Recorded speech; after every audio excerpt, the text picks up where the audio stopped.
Hey, do not worry. I'm not worried. Do not worry.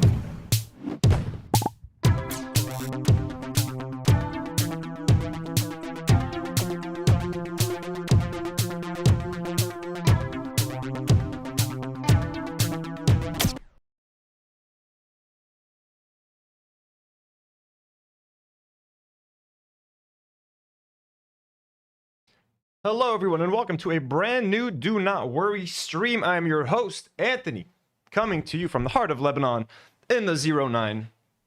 And I'm joined by the world's first AI sandwich, or Lebanon's first. What is an AI sandwich? We're going to find out together, folks, but I mean, I got it, okay? I have the sandwich. We're going to start with that. That way I can at least try the sandwich while it's warm. It just arrived, so we have a couple minutes. Hello, everyone. Welcome to the show. We got a kind of a haphazard episode today. A little bit of everything. It's a little bit of everything. We're talking sandwich. We're talking Ilhan Omar. We have some updates about ICE and Alex Pretti. I also want to watch some Piers Morgan reactions to what's been going on. It's always fun watching the Jerry Springer of news. There's a Kanye West apology if we have any time to get to that. And yeah, it's pretty chill otherwise. Mainly want to talk about the sandwich, so let's get to the sandwich. But before we get into the sandwich, folks, I'm not alone today. I mean, I am alone, you know what I mean? But I'm not fully alone because I am joined by my very lovely Lord of the Rings Lego Rivendell set, folks. Look at that pretty thing right there. Look at that pretty thing right there. Before we get into anything today, and I'm sorry about there's like lighting up top. It's because of the ring light. It's like reflecting off of the black box. I wish I could turn it up, but we need the lighting. Look at this beautiful Rivendell set, which I will be building starting tomorrow. Okay, this is going to take multiple live streams. By the way, thank you to bricking.com. As you can see, their little name tag right there. Bricking.com, Lebanon's greatest source for anything Lego, bricks, mega blocks, whatever you want to build. They have it, folks. So, starting tomorrow at 6 p.m. Lebanon time, 11 a.m. Eastern, I'm going to be building this thing. Not the full thing, Billy. I'm not going to be building the whole thing in one go because this is like a 16 to 20 hour build. I'm going to be joined by my lovely girlfriend, Demi, tomorrow for about like 4 to 5 hours. And we're going to be working on Rivendell. We're going to unbox the whole thing. We're going to open it up. It's going to take like an hour just to like get the pieces ready to go and stuff. And then we're going to start building. And then we're going to do one live stream per week. It's probably going to be like 4 live streams, no more than 5. And we're going to be building the whole thing. Thanks again to bricking.com, who sent, by the way, this is like, in Lebanon, this thing costs $580, not including tax. They sent that whole thing to us for free, folks, for free. And to all our Lebanon-based viewers who are going to be tuning in tomorrow, you're going to have a chance to win this adorable Star Wars Lego Mandalorian set. Look at that. We got the Mandalorian. We got Grogu. We got a little speeder bike. So one lucky winner from Lebanon is going to be winning this awesome set tomorrow. I mean, we'll announce the winner next week, but like tomorrow you'll get to know what you need to do to win this. And I have a giveaway for every single Lego live stream. We have a Harry Potter Lego set. I have a Marvel Lego set. And for the final gift, I'm not going to spoil it, but it's a beautiful final gift. It might be Pokemon related, but every live stream, one Lebanese viewer is going to be getting a beautiful gift, which I got all of these from Bricking, folks, the beautiful folks over at Bricking. Again, tomorrow, tune in. It's going to be super fun. It's going to be myself, my girlfriend, and a whole lot of Lego, and a whole lot of nerding out, and a whole lot of Lord of the Rings, and just having fun. Join us, and make sure to thank Bricking, you know what I mean? Our good old friends at Bricking. Okay, yeah, we're doing an AI sandwich. Let's start with the AI sandwich because it's relatively warm. You know what I mean? First. Oh, yeah, by the way, this is the live stream. It's already set up. The live stream is already set up. Here I am with my Rivendell set. It's going to be tomorrow. Unboxing and building Lego's $500 Lord of the Rings Rivendell set. Bricking X DNW. I thought that I could maybe do it all in like one live stream, but I figured that like if I'm just sitting there for like 20 hours nonstop building it, it's going to stop being fun. And I don't want to not enjoy this thing. I want every time I sit down to build it to be, you know, for it to be fun and not like a challenge, like let me beat this in one live stream and then it's just going to become like a chore. So I figured it's way healthier for me to enjoy it, to actually have fun doing this thing. You know what I mean? And instead of sitting there like, ugh, I gotta finish this thing. Are we done yet? It's like actually look forward to building it, have fun with it. So I'm not saying that I might not try some kind of like a Lego 10-hour live stream. I think that would be really fun, but not with this set, not with this baby right here. This one, I really want to savor it. It's like a fine steak. You know what I mean? You don't just like chow it down. You enjoy it. You season it. You have a little bite here and there. Yeah, it's 6,000 plus pieces. It's a massive, massive thing. I mean, look at that. Look at that. And also, don't forget to all our Lebanese-based viewers, you'll get this awesome giveaway. I'll tell you guys how tomorrow, you know what I mean, while watching the live stream. Make sure you tune in. If you know your friends that like Star Wars, Lego, tell them to tune in. Lord of the Rings fans. So, done with that. Sorry, I had to plug it, folks. Had to plug it. Thanks again to BreakKing.com. We love you guys. Let me take a second to thank our lovely members and patrons who make sure that our channel can continue. We have a goal of reaching 600 members by the end of the month. We are at 571 members. Thank you so much to all of you guys who've been joining our memberships, gifting memberships. Jim, Sita Down Under, Haley, Dana, Nola, all of you guys. We love you all. Marina, Chris, all of you guys that are like, you know, constantly gifting and stuff. We appreciate you guys so much. We love you so much. And let me take a second to thank some of our lovely members who get an exclusive live stream per week. Just chilling, just hanging out. Marina says, I want it just for Yoda. I know, right? It's fucking badass. But Marina, I mean, you can win all of them, but don't forget, there's a Marvel one, there's a Harry Potter one coming up, and there's a Pokemon thing as well. So there's a whole lot of goodness. There's a whole lot of goodness. And if it takes 5 live streams to finish this thing, y'all bet your ass I'm getting a 5th. I'm acquiring a 5th giveaway to give you guys. This is just my way of saying thanks to you guys and saying thanks to BreakKing. Honestly, you've been so fucking amazing. So cannot wait for tomorrow's live stream. I'm so excited. I'm just gonna have to set up all the cameras tomorrow and everything. It's gonna be so fun. Okay. Members, beautiful members like Metal Fingers Tattoo, Green Cicada 9680, Magnetic Tuatara, Adria Staley, Nicole 8687. Musiki Lay Barber. What? Music Lay Barber. XOXO. Spooky Spice. Spooky Spice. Brat 6738. Thank you so much. And Brat, who's also always gifting memberships and throwing in super chats. Singaporean Dude 37. I don't have the rest of the number. Singaporean Dude 37. We love you. He rejoined yesterday. He's been a member for 2 months. Singaporean Dude. We love you. Thank you so much. Lawa Kun and Adawi. And Pascal Mhanna as well. Here we go. One for our Arab brother, Pascal Mhanna. Thank you so much. Also, guys, they leaked. There's a Lord of the Rings Minas Tirith set that leaked. That's coming out in June. It's like 8,000 pieces. And it's going to cost even more. You know what I mean? Should I have waited for Minas Tirith? I'm kidding. Rivendell's beautiful. But goddamn, you bet your asses I want that Minas Tirith set. We can look at it later if you want. I got the link. Members, we love you. I'm going to try to film the members live stream either Friday or Saturday or Sunday. Stay tuned for that. We love you. Also, our lovely patrons who are getting exclusive reactions to Gordon Ramsay's Kitchen Nightmares. Let me thank some of you guys. We love you guys as well. The show cannot run without the patrons and the members. We cannot pay our crew. Nothing. Got your patrons like Elian Mujabir, Daniel Nechle, superhero patrons like Claudia, Khawla, and Ahmad, Pee Wee Hernan, Bonnie Buns, Bader, Jordan, and blonde patrons like Matt Giersick, Shamatni, Edmund Pisarek, Melissa, Loria Zabaleta, Megan Lowndes, and Enzo S. And abductee patrons like Bat Pierogi, Polish Pusher, Jennifer Sage, Excess Lubricant, Karina Carrillo, Rizala Safi, Diana Mukaddam, and Samir Adado. Thank you guys so much. We love you. Marina just gifted 1 Do Not Worry membership. We appreciate you. We love you. Thank you all so much. W's in the chat. We got 1 new member today already. Okay, guys. Thank you to everyone. Let us get into the AI sandwich. Okay, now there's this restaurant in Lebanon called Sandwich Yunus. Their gimmick is their sandwiches are like really large. They're the size of a sandwich and a half. Sandwich is a sandwich in English. Unus means and a half. So basically their gimmick is a sandwich plus half the size of another sandwich. So large sandwiches. They're a pretty decent restaurant. Like though they make like Lebanese chicken style sandwiches. You know what I mean? Like kebab style sandwiches. Lebanese fast food, you could call it. Even a Lebanese style cheeseburger. All right, never been my favorite. They're not bad. I kind of like took a spiritual boycott of Sandwichinos once they did an Alama sandwich. For those of you who don't know who Alama is, kind of a cringy Lebanese content creator. So once I was like, they're making an Alama sandwich, I was like, all right, I'm done with this place.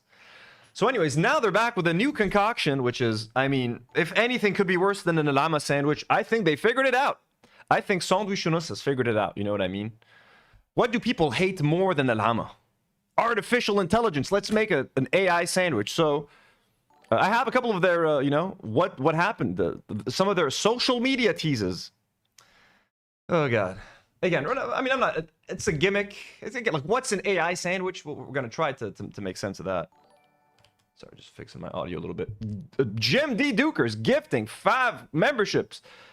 W's in the live chat for Jim D. Dukers. Jim, we love you so much. Thank you so much. That's way too generous. You got to stop. Please. Folks, let's get into the marketing for the sandwich. GPT, brought to life by human hands. Stay tuned. It began as prompt, generated by Chat Okay, it's way too loud. 1 second. GPT, brought to life by human hands. Stay tuned. It began as prompt, generated by Chat GPT, brought to life by... Like, they're making it seem like this is so revolutionary. It began as a prompt and then brought to life. Like, it's, you just ask ChatGPT to make a sandwich, and they even use like an AI thing to do the voice, I'm guessing. Like, yeah, great. Let's start.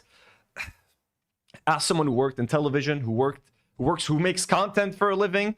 When people start using artificial intelligence to make videos and content and to replace actual human beings, you know what I mean? Like, they didn't have to pay a voiceover artist to do this. They didn't have to pay. We're going to get to the rest of their marketing campaign, but like, already you're using AI not just to make the sandwich. I can let the AI designing the sandwich gimmick slide, but it's like actually using AI to make these shitty ass slop ads. يعني يلا يا جماعة يعني دجان بلشين منو الAI عمره يعني سنتين. Already, they can't wait to not use people and not pay people. So I don't know if I already want to support. Like, I already supported them by buying the sandwich, but I don't know if I feel comfortable supporting an establishment that uses AI rather than paying human beings to do their marketing for them. So in my book, like, yeah, you got my money now just to try the sandwich on camera and get content out of it. But so no, it's not doing anything to keep me as a loyal customer. As someone who cares a lot about media, who cares a lot about things being made by humans, you know what I mean? Just like they say, brought to life by human hands. Well, this video wasn't brought to life by human hands, was it? Human hands. Stay tuned. It began. So anyways, that's the first bit of their marketing. Then they have these stupid AI generated like news reports. خبر عاجل في تطور غير مسبوق يجمع بين التكنولوجيا والغذاء. ساندويش ونص صنع أول ساندويش بالذكاء الاصطناعي في العالم. And by the way, like, didn't AI get to a point where they can actually make mouths look realistic? What kind of AI are you using? What kind of generative AI thing? I don't even know what they are, but like, you know, this one doesn't seem great. خبر عاجل في تطور غير مسبوق يجمع بين Billy says, in a world with sandwiches. التكنولوجيا والغذاء. ساندويش ونص. So yeah, I mean, look, that's the gimmick. They made one in English for all you whites out there. In the world. Breaking news. Sandwich Vanos has created the first AI sandwich in the world. Like, this doesn't, like, again, you know what I mean? This doesn't impress anyone. Like, this is just AI slop, man. So what's the gimmick? Let's see. Available now for a limited time at Sandwichinos in all branches. At least it's only like $4, a little bit more than $4. Okay, that's pretty cheap. A recipe inspired by ChatGPT. Chicken marinated with lemon, parsley, and a blend of mixed peppers. Grilled, juicy, and layered with crisp pickles, lettuce, and cabbage. So far, they're describing a regular chicken sandwich. A regular, like, I mean, this is how you marinate most chicken. Lemon, parsley, usually with garlic. They added some mixed peppers. Grilled and juicy with some crisp pickles, lettuce. Okay, this is basically a regular chicken sandwich. Again, I'm the fool for buying this and ordering it. I'm the punk. But I'm doing it so that you don't have to. I'm kidding. If you guys want to try it, I mean, go ahead and try it. Mo3235 just joined the members. Thank you so much, Mo. Welcome to the Do Not Warriors. Ahla wa sahla ya Mo. We got 7 new members today. Let's fucking go, baby. Let's go. MKMT says, you're very impressed. Wow. You know what I mean? That's great. I don't believe you. And I have, there's like a longer version of this video. Let's see. I hope the music doesn't get me fucking copyrighted. Breaking news. Sandwich Vanos has created the first AI sandwich in the world. So what was the prompt? Create a sandwich humans would love. Marina says, if you say it's good, I will try it. You see, I did not ask for this power. I did not ask for this responsibility. Again, this is all AI generated, I'm guessing. AI generated. You can't even, my guys. Yeah, and look at the level of laziness. I'm sorry, sandwich نص. I'm trying to be, I'm not trying to be an asshole here, but like you can't even, ما فيكم تجيبوا حدا camera guy واحد عم بيقص بصل or parsley or كزبرة. I'm pretty sure you have people be sandwich نص that cut up this stuff daily. They probably do their prep daily, and you're making the restaurant look bad by using AI, because it makes me think like, wait, why did they have to use AI to show a guy cutting parsley? ليش ما بيقصوا بصل ما بيقصوا whatever it is عندهم بالمحل بقدونس ما بتقصوا بقدونس عندكم بالمحل. We need and a guy typing on a computer. انا اللي بالتليفون بصور لكم اياها. What are we doing? Why are we being lazy? Why are we not paying people for marketing? Whoever the marketing agency is, I would fire them, sandwichinos, personally.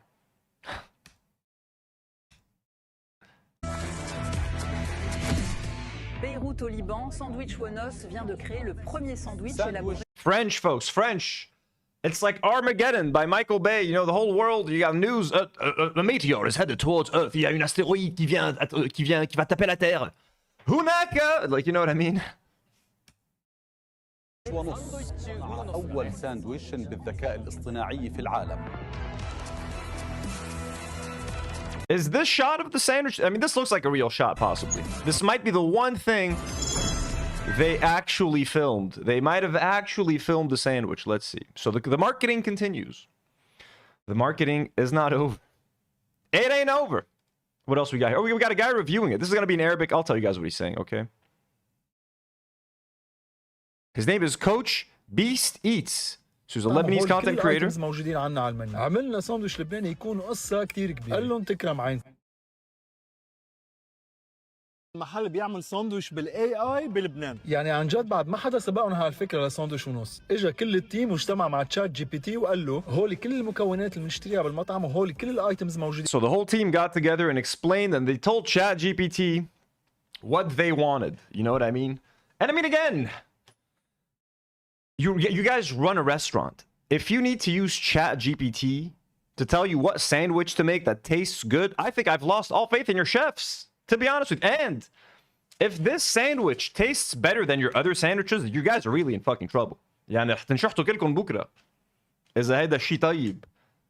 لأنه the rest of your stuff is very average. If this, by any miracle, is the greatest sandwich I've ever had from Sandwich Unos, that means your whole establishment is built on lies. That's what that means. عنا على المنيو. عملنا ساندويش لبناني يكون قصة كتير كبيرة. قال لهم تكرم عينكم تبلوا الدجاج بالحامض والبقدونس والبهارات. شوه على الجريل وحطوه بخبز عربي مع خس وملفوف وكبيس. وزيدوا عليه صوص معمول من طحينة وكزبرة. ودهنوا الخبز بزيت زيتون مع دبس الرمان وحمصوها وشوفوا ملا ساندويش. هلا مندوق. يعني بعد في الأكل ما عملوا الاي اي وصراحة قصة كتير كبيرة. هيدا أول. Yeah, and Chris has a whole team to put a prompt exactly like just get one person to type, "Hey, ChatGPT, hello. Give me a good sandwich to make." Why did you need the whole 12 additional corporate team? Like 30 of us. Let's go. شو منقله لChatGPT? What do we tell him? And it's just ingredients I already have in the store, which I guess is good. It's just remixed ingredients. I am hungry. I'm not gonna lie to you guys. If the sandwich is good, I'm gonna tell you, and if it's bad, I will tell you. So here's a picture of the sandwich. The first AI sandwich in the world. Is this really like? First of all, is this something to be? Is this actually accurate? Is this actually the first? Can someone look this up for me, actually? Can someone look up, has anyone else made an AI, like, designed sandwich? And, like, how do you even promote this? The first AI sandwich in the world? Recipe prompted using ChatGPT. And again, let's read these basic-ass ingredients, which are in every Lebanese household. Yanim. Again, I'm the sucker. I'm the one who paid for this. A recipe inspired by ChatGPT. Chicken marinated with lemon, parsley, and a blend of mixed peppers. Already pretty standard. Grilled, juicy, and layered with crisp pickles. Super, again, very basic. And by the way, I ordered mine without pickles. Fuck you, ChatGPT. You don't tell me what to fucking eat. Also, lettuce and cabbage. Finished with a creamy coriander tahini sauce. Tahini sauce is basic. We put that on a lot of our sandwiches, the shawarma, etc. So here it's with a little bit of coriander. And brushed with, and then they brushed the sandwich with a little bit of olive oil and pomegranate for a bold, balanced bite. As we say. You know, they give it that little kiss. And then finally, is this like the motion activated sandwich? Yes, look at that. Look at all that. The steam coming out of it is like sketchy. It's like it's smoking a cigarette. And why is it like in the Matrix? Anyways. MK, yeah, no pickles. I'm sorry, guys, okay? Like, I'm in, can I decide what I want to eat? It's bad enough I'm eating an AI sandwich. Okay. Here we go. I got the regular size one. Okay, I wasn't going to risk getting a large AI sandwich. I don't want to give these people more of my money. They've already taken enough. AI sandwich. It literally says AI sandwich. Can you guys see? It might be too bright. You're not going to be able to see. Oh, yeah, you can see. You guys see that? The world's first AI sandwich. I'm trying the first, guys. We're making history right now. Lebanese people, if it's good, get your phones ready and order. I'm kidding, I'm kidding. Sandwich, I'm not trying to make you money, huh? But if it is good, I'm going to say it's good. I don't lie here. I've even had to say Catrexa's cookies were good. We've always been honest. You know? We've always kept it real with you guys. Catrexa cookies weren't that bad. Okay. But it hasn't been sitting here this long. It's been 20 minutes. Okay, it's been 20 minutes. So... Jim D. Duker says, I'm with Anthony. Pickles are the devil's cucumbers. Exactly. Exactly. But the devil makes great things. Like the devil's lettuce is great. You know what I mean? So anyways, here's the sandwich. It looks like they've wrapped it with the inverted pita. They've inverted the pita and wrapped it. They say this absorbs more flavor and more juices. Here's the sandwich. Okay, let's eat this AI sandwich. Okay? Prompted by ChatGPT, created by real human hands. Again, like, I've never seen anyone this excited to replace their workers with artificial intelligence. Let's see if ChatGPT knows what it's doing. And by the way, they asked ChatGPT to use ingredients that they already had. And it's in the restaurant. Okay, let's go. First AI bite, folks. I'm biting an AI sandwich. AI generated on Sora.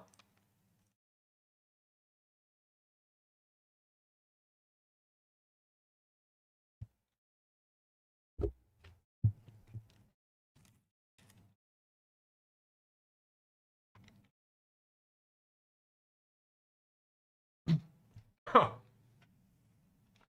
Choked on something. Here's a little cross section.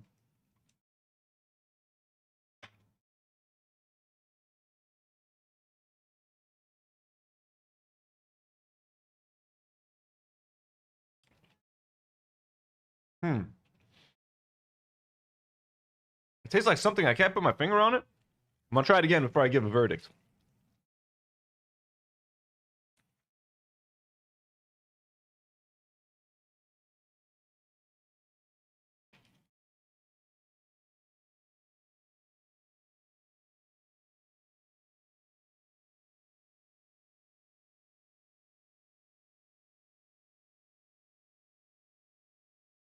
I like the little crunch that comes from the cabbage.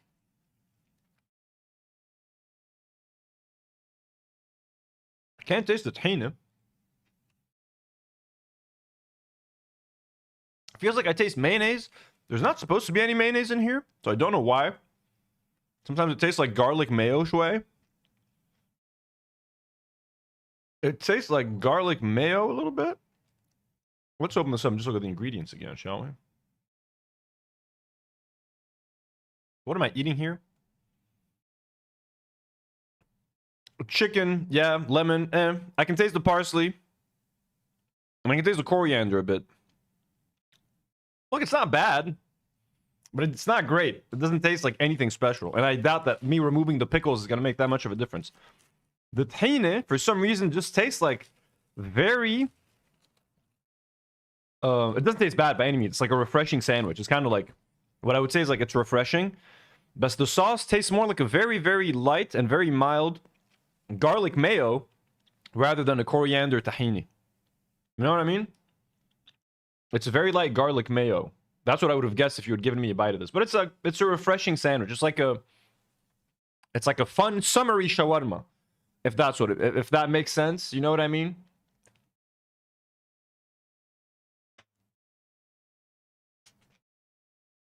Well, that's a big bite.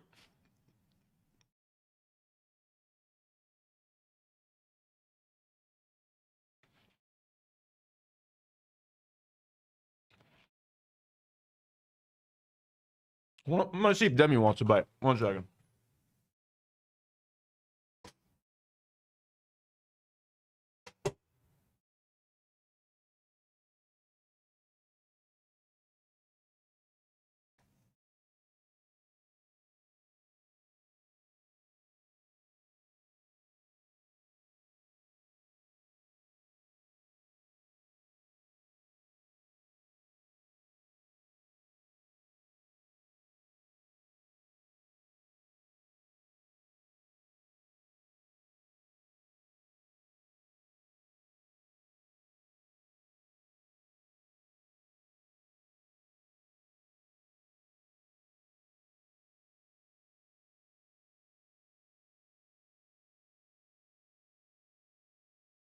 Okay, sorry, had to get the lady's opinion.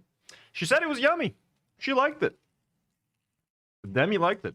It's not a bad sandwich at all. So it doesn't taste like, I didn't ask her for many details, but I just wanted to see if she liked it or not. She said it's yummy. And it is a good sandwich, I'm not gonna lie. It's not a bad... Wait, Hell Energy released an AI energy drink? How does that work? Not a bad sandwich. I'll give it that, you know what I mean? Limited time. Mm-hmm.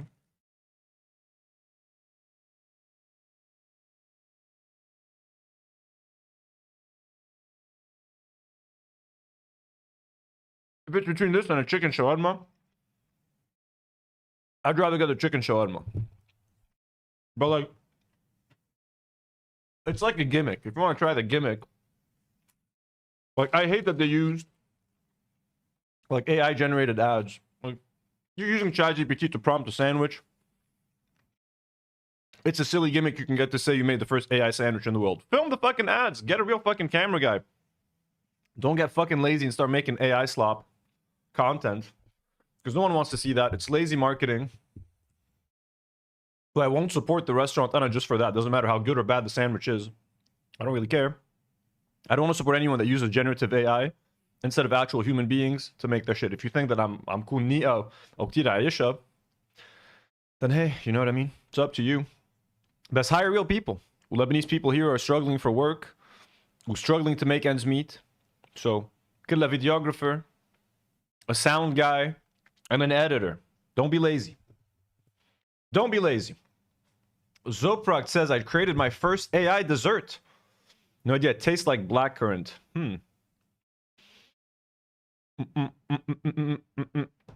Susu says, you and Demi should definitely do food reviews together on cam. I mean, yeah, it'll be fun for me. You know what I mean? I'm not going to force her to be on cam. Let me see if she wants to share some thoughts about this sandwich.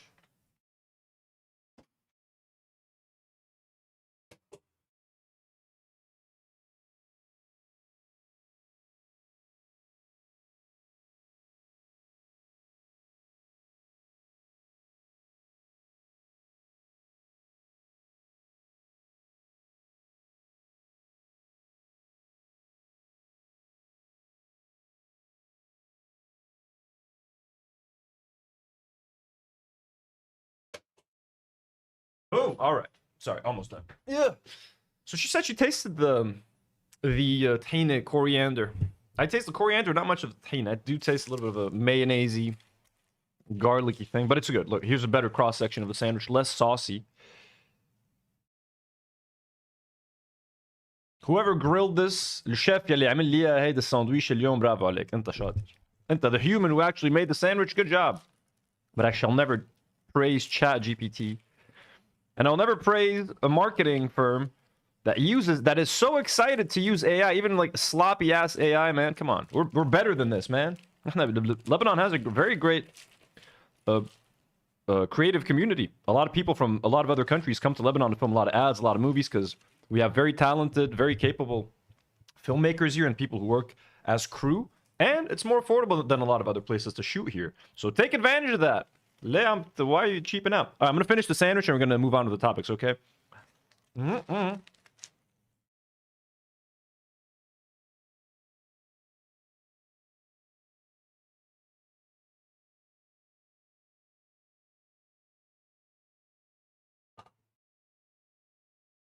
Drac says, ChatGPT, what did I think of the sandwich? I should ask ChatGPT, right? Chat, is this sandwich good or not?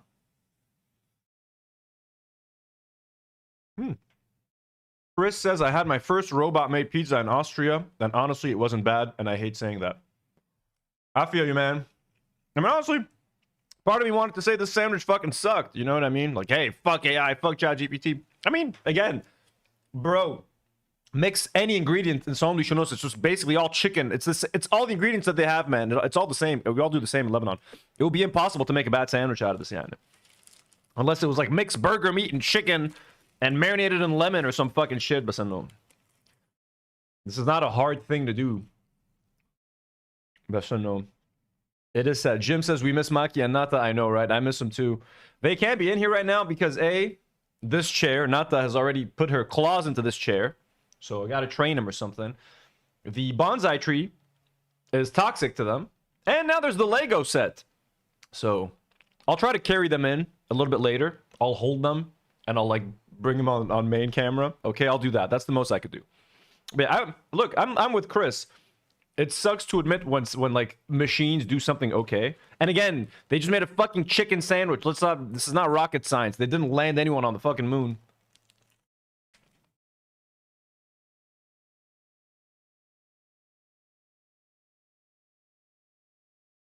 And Jim, thank you for the dono. Too kind.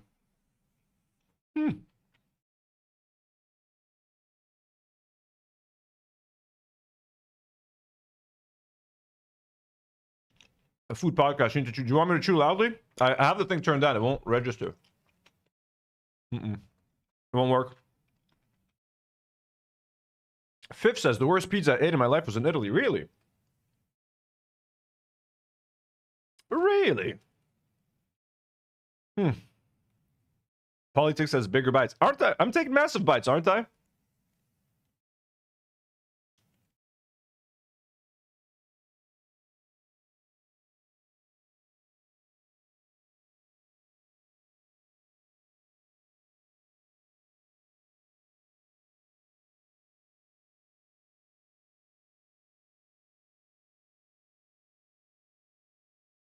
I'll give it like a 7.5 out of 10.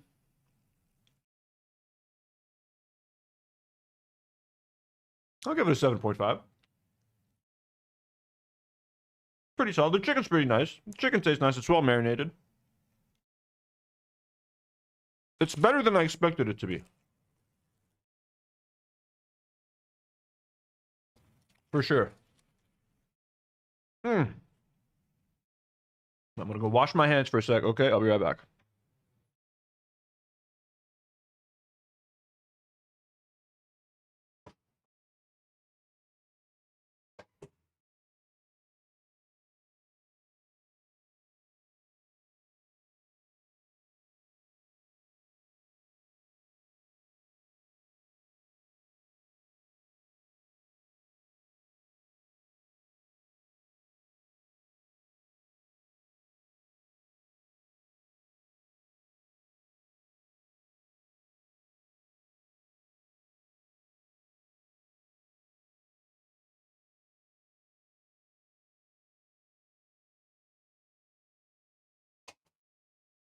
Oh, boom. Sorry, guys. We're done. I'm back. Huh. Fun. Fun segment. Fun sandwich eating segment. So that was that. Wasn't that bad, weirdly enough. Sandwichunus, bravo alaikum. Finally took ChatGPT to make a good sandwich at that restaurant. You know what I mean? They couldn't do it. They've been operating for like what, 10 years, 10, 15 years? They have multiple branches. ChatGPT had to come along to help them make a good sandwich. But there we go. At least they got there. Thank you, everyone. Okay. Moving away from Lebanon, quickly just to Minneapolis, Minnesota. This was a CNN report remembering Alex Pretti. With a degree in biology, society, and the environment. He was a research scientist before he became a registered nurse. He was an outdoorsman who, in Green Bay, Wisconsin, he was a Boy Scout, sang in the Green Bay Boys Choir, and played football, baseball, and ran track at Preble High School. A lot of people had a lot of respect for him. An attack on Alex feels like an attack on all of us. His former high school classmate described him as someone with a zest for life. I don't have words to describe the amount of rage You calling him zesty? Is that what you're doing? that I have when he's described as a domestic terrorist. But he was there to help people. He was there to spread a message of warmth and love in this country. He graduated from the University of Minnesota in 2011 with a degree in biology, society, and the environment. He was a research scientist before he became a registered nurse. He was an outdoorsman who also loved the theater and the arts. His parents released a statement describing their son. Alex, they said, was a kind-hearted soul who cared deeply for his family and friends and also the American veterans whom he cared for. Alex wanted to make a difference in this world. Unfortunately, he will not be with us to see his impact. A former He was zesty, a gay. Sorry, it's the Mr. Beast guy. He was acting a little zesty. Teacher recalled he was a good student who loved helping people. I'm not one bit surprised that his final act on this earth was to Seems like a chill ass fucking dude, man, honestly. Seems like just such a lovely dude. help a woman who'd been viciously thrown to the ground. This is a guy who was trying to serve others too. He was genuine, he was kind, he was friendly to everybody that I know. Ooh, Jim D. Duker says, I just learned today that Pretti had mutual friends with my crowd in Milwaukee. Damn. That's crazy. I hope they're okay. And Drac, yes, gay. R.I.P. Fucking sucks.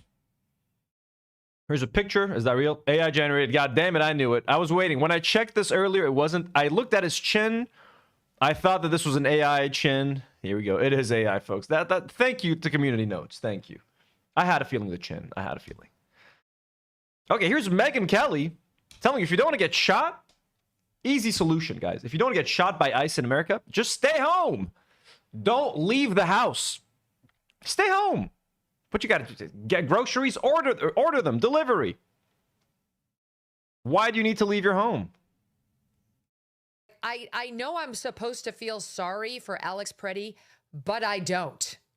I don't. Do you know why I wasn't shot by Border Patrol this weekend? Because I kept my ass inside and out of their operations. Comply. Just comply.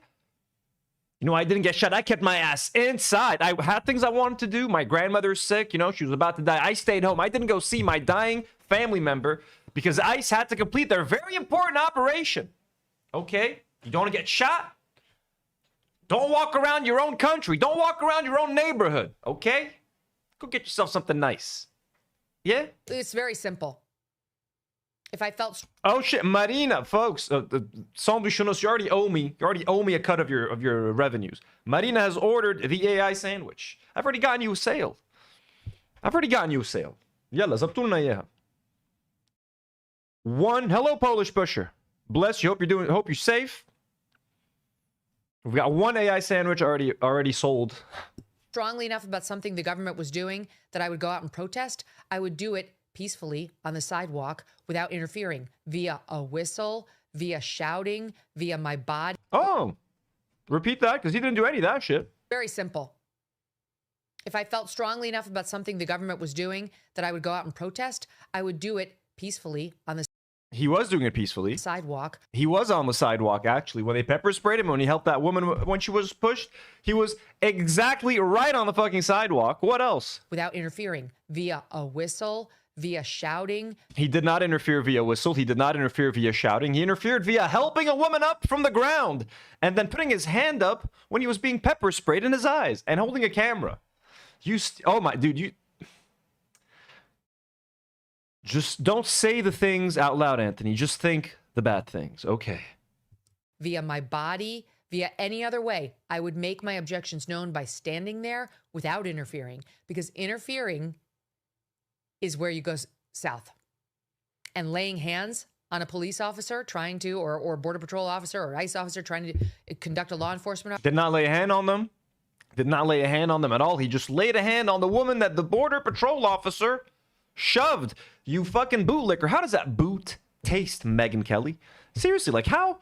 Oh my God, dude. Like what is the grift? Does the grift pay that well? Do they make so much? I'll fucking grift. I'm telling you guys, that's it. Fuck the morals. Who gives a shit about morals, right? Fuck it.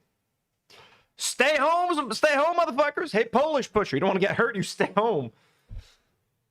Who gives a shit that ICE is conducting operations in your neighborhood? It's fine. Just stay home. Order in. Make a fun day out of it. It's like when COVID happened. You know what I mean? Learn a new skill. Learn the ukulele. Bake some banana bread. All right? Bust out that Chuck Norris sports machine. What did it used to be called? The total what? Total workout? Total gym. Bust out the total gym. Jim sends a $5 dono. Speaking of total gyms. It says, Megyn Kelly is an AI bot who needs to make me a sandwich. Exactly. Megyn Kelly, go join ChatGPT and Sandwichonos Junior. Go to the Sandwichonos Junior Fera and make me the AI sandwich. That's what you need to be doing, Megyn Kelly, right now. Okay, I'm sorry, folks. Sorry for sounding sexist. Operation Paz, hello. Is a felony. And now you are going to get arrested. And if you do anything that resembles resisting, you're in serious trouble. And is that a good thing? Mama Fum, is this good? I want to watch this whole thing, actually. I know. Like, 1 second, man. What? I drive Megan. She has a weird name of writing her name, right? Is it like Megan with a Y? Megan with a G-A. Come on, it's not being pretentious. No offense. Any Megans in our audience with a Y? Beautiful name. Beautiful name. When did she do the ice? Dude, every day. She's trying to do the Candace Owens thing. It's not going to work. It's not going to work. There's only one Candace Owens. Okay, what was she wearing that day? Episode 13, Dioge over Church Saint.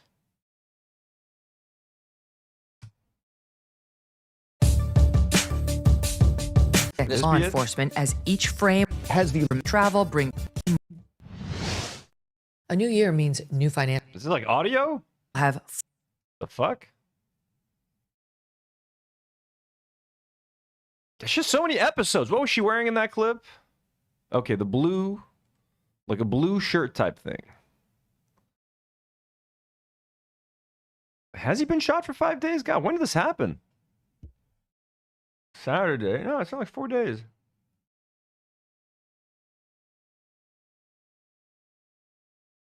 I'm guessing it's here. I'm guessing it's this one. No, this is more promises. What? This one, maybe? We begin with the shooting of a 37-year-old man in Minneapolis and what President Trump should do about it. I mean, what he should do about his mission, his ongoing mission, and the country's to rid the United States of criminal illegal aliens, which is exactly what he was elected to do. He was elected with majority support to get rid of all the illegals here, all of them. The country was united. And was there maybe a way that you wanted him to get rid of these illegals? You wanted him to get rid of the illegals. Great. Whatever. Was there maybe a certain way you wanted him to go about it? You know what I mean? Without killing innocent people in the streets? Was there maybe a simpler way of doing it? Maybe the ways other presidents were doing it in the past? Because, you know, the way he's doing it isn't even that fucking efficient. It's actually less efficient than the way, like, Obama did it. Obama actually deported more people within the same time frame than Trump has. Why doesn't he do what he was doing? At least a majority of it was in getting rid of the illegals who are here. Never mind the worst ones, the ones who have committed additional crimes. Of course, everyone, the majority, was united in that. And that's what he's been trying to do. And he has gone city after city trying to do it with very little problems, except in Minneapolis, where he has a true insurrection at hand. I mean, he does. He has an insurrection at hand. And it's evident in the streets there day after day after day. And the question... Don't you love insurrections? Is what do we do about it? On Saturday, a 37-year-old man, Alex Pretti, was shot by Border Patrol agents there after a confrontation. Alex Pretti was there being subversive. He was there trying to interfere with the traffic, trying to direct traffic into an ICE operation from the look of it. He was not there to help. He was not there to assist law. He was there to help. He was actually directing traffic, like, because the ICE fuckers were like shoving a woman in the middle of the fucking street. He was telling cars like, hey, you guys can still go. He was trying to stop a traffic jam from happening. Oh my God, dude, these fucking liars. Enforcement or make things easier for them. He was there with a loaded gun, looking to cause trouble for the Border Patrol agents, and that trouble came back on him. We'll get into the specifics in the frame by frame and all of that in a minute, but I just want to say, like, disgusting, man. Don't you fucking... And again, these are the people that supposedly love guns, supposedly defend the Second Amendment all day, every day. Guns, we're never going to ban guns. Sandy Hook, who gives a shit about banning guns? When it's a leftist carrying a gun, he had a loaded gun. He wanted to interfere with the ICE operations. He wanted to assassinate them. Personally, I'm so sick of this bullshit. These are organized agitators who train to disrupt and, in some cases, hurt law enforcement. They go out there looking for confrontations that they can make go viral on their social media, or that they can use as propaganda to turn people against the good guys, the ones who are trying to rid us of the scourge of child molesting illegals. That's what they want to do. Oh my God, the good guys who were trying to rid us of... Republicans lost the high ground on the whole child molesting thing with the Epstein files. I'm sorry. You want to talk about child molesters? Let's fucking talk about the president whose ass you're fucking licking right now, you fucking piece of shit. Oh my God, man. They're still peddling child molester stuff. Look, if you gave a shit about child molesting stuff, you would ask for the release of the fucking Epstein files, because your fucking president is on top of that fucking list.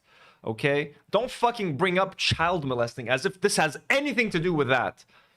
Jesus fucking Christ, man. And the people still fucking listen to this. Like, what are the comments saying? What are the fucking comments saying on this fucking video? They're fucking buying it, man. They want to paint themselves as noble and the ICE or the Border Patrol agents as awful, and get some sort of confrontation on camera or something that'll make them look silly or bad or brutal. And then when things turn actually bad and brutal and dangerous, and in the case of Renee Good and now this Alex Pretti, all of their remaining enablers rush to social media and the cameras to say, you see, we told you. No. Even if I, Megyn Kelly, went to interrupt law enforcement conducting lawful arrests and law enforcement operations with a loaded gun tucked into the back of my pants, and then I engaged in a physical confrontation with them, where I'm shoving. They're just vilifying all gun owners at this point. And look, I'm no defender of like owning guns and shit, but like in this case, at this point, when you have a tyrannical government, at this point, isn't that the purpose of guns? She's just like, he had a loaded gun. So what about all the fuckers that have loaded guns? All the Republicans, all the MAGA fuckers that show up with fucking AR-15s at protests. What about those fuckers? Look, American media has gotten so fucking dumb. It is brain-numbingly dumb. Like, what are we even doing? It's just a bunch of people fucking lying on this side and on this fucking side. Fucking idiots. And they're shoving. I'd be in grave danger. Grave danger. Yes, the gun is definitely going to amp up the police officer's reasonable fear for their own safety. But even without me having a gun in this scenario, I'd be in grave danger. Because Polish says, I can't say what I actually think of this woman because it would set a bad example as a mod. Polish pusher, I'm right there with you. I'm also thinking horrible things about this person, but hey. Resisting arrest can lead to very bad things. And just ask George Floyd. You don't do it. Bad things can come. You don't resist arrest. You don't antagonize cops. I love bringing in George Floyd, who was being fucking choked with a knee on his neck. In the middle of the street in a law enforcement operation. And then when they've got hands on you trying to place you under arrest, you submit. That's it. Submit. Oh my God, dude. It's some kind of fucking fetish that they have. Look at the way she's saying submit. Just submit. Submit. They want to see people submitting to the law, submitting to a fucking Gestapo, to a cop, to Donald Trump, to the right. It's so disgusting, man. Haven't we all had this conversation with our children? Submit in the middle of the street in a law enforcement operation, and then when they've got hands on you trying to place you under arrest, you submit. That's it. Submit. They've got hands on you trying to place you under arrest, you submit. Oh my, what's up with her mouth the first time she says submit? Did you guys notice that? Then when they've got hands on you trying to place you under arrest, we're going to slow it down even more. You submit. The fuck? You see that? It's like she gave the submit so much torque that like her chin just like did a whole fucking like submit. It did a whole other round. You guys see him? Am I fucking blind? You submit. Holy shit, her tongue and her chin. Her tongue and her chin, bro. She's like, submit. Submit. What the fuck? Brat says, I do not submit. $10 dono. Thank you so much. Ez says it's the Botox. Marina says her mouth is submitting. Submit. Submit. So you got to do like a whole other motion. You say submit, and then you move your chin again without saying submit. Dude, I can't. I'm going to watch this again. I'm sorry. What the fuck? Submit. Even her eyes. You submit. Look at that. That is the face of submission right there. That is the face. Just submit. The fuck is this? Haley asked us, did her dentures just fall out? I don't know what the fuck just happened. Thank you for the $2 dono, Haley. And Brad, thank you so much for the $10 dono. You guys are all amazing. What the fuck is... Yeah, sleep... Spooky Boy says, next sleep paralysis demon gonna be moving its mouth like that. Dude, what is this?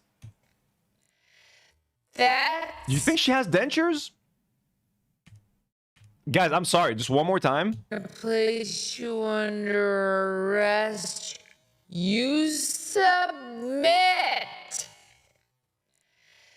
That's it. Say it again.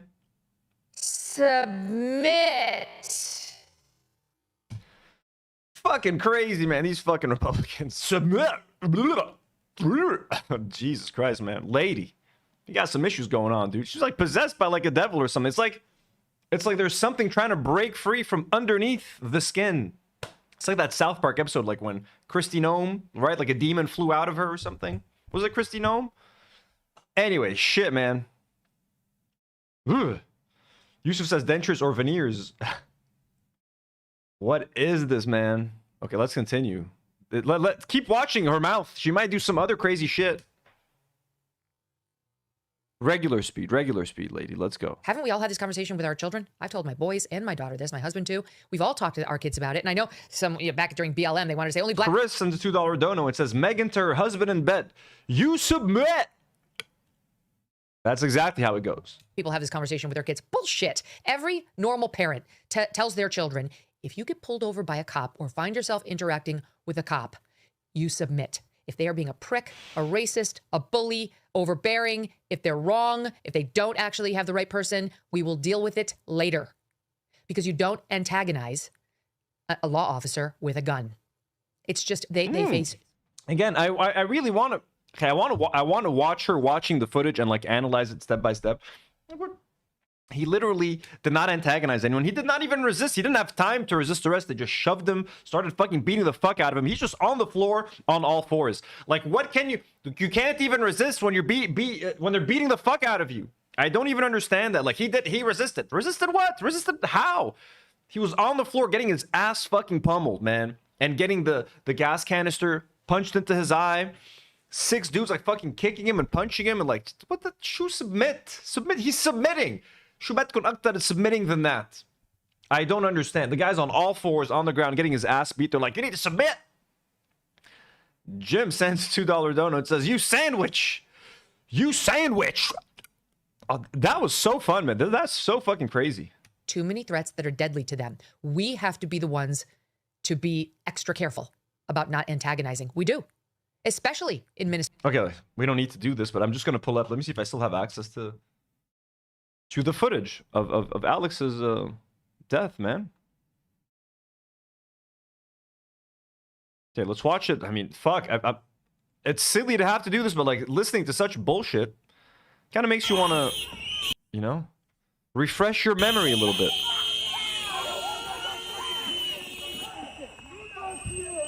He's just filming. He's not interfering.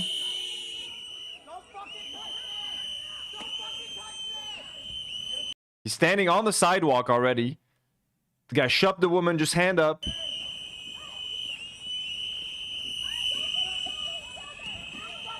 He's literally like slipping on the floor. He's grabbing onto his friend. They're grabbing him. He's still holding on to his friend. Okay. Where is he resisting arrest right here? Like, show me. How is he not submitting? Isn't this the most submissive pose you can take? Literally being on the floor like this? Please, I'm done. Shubetko, what? How can he be more submissive?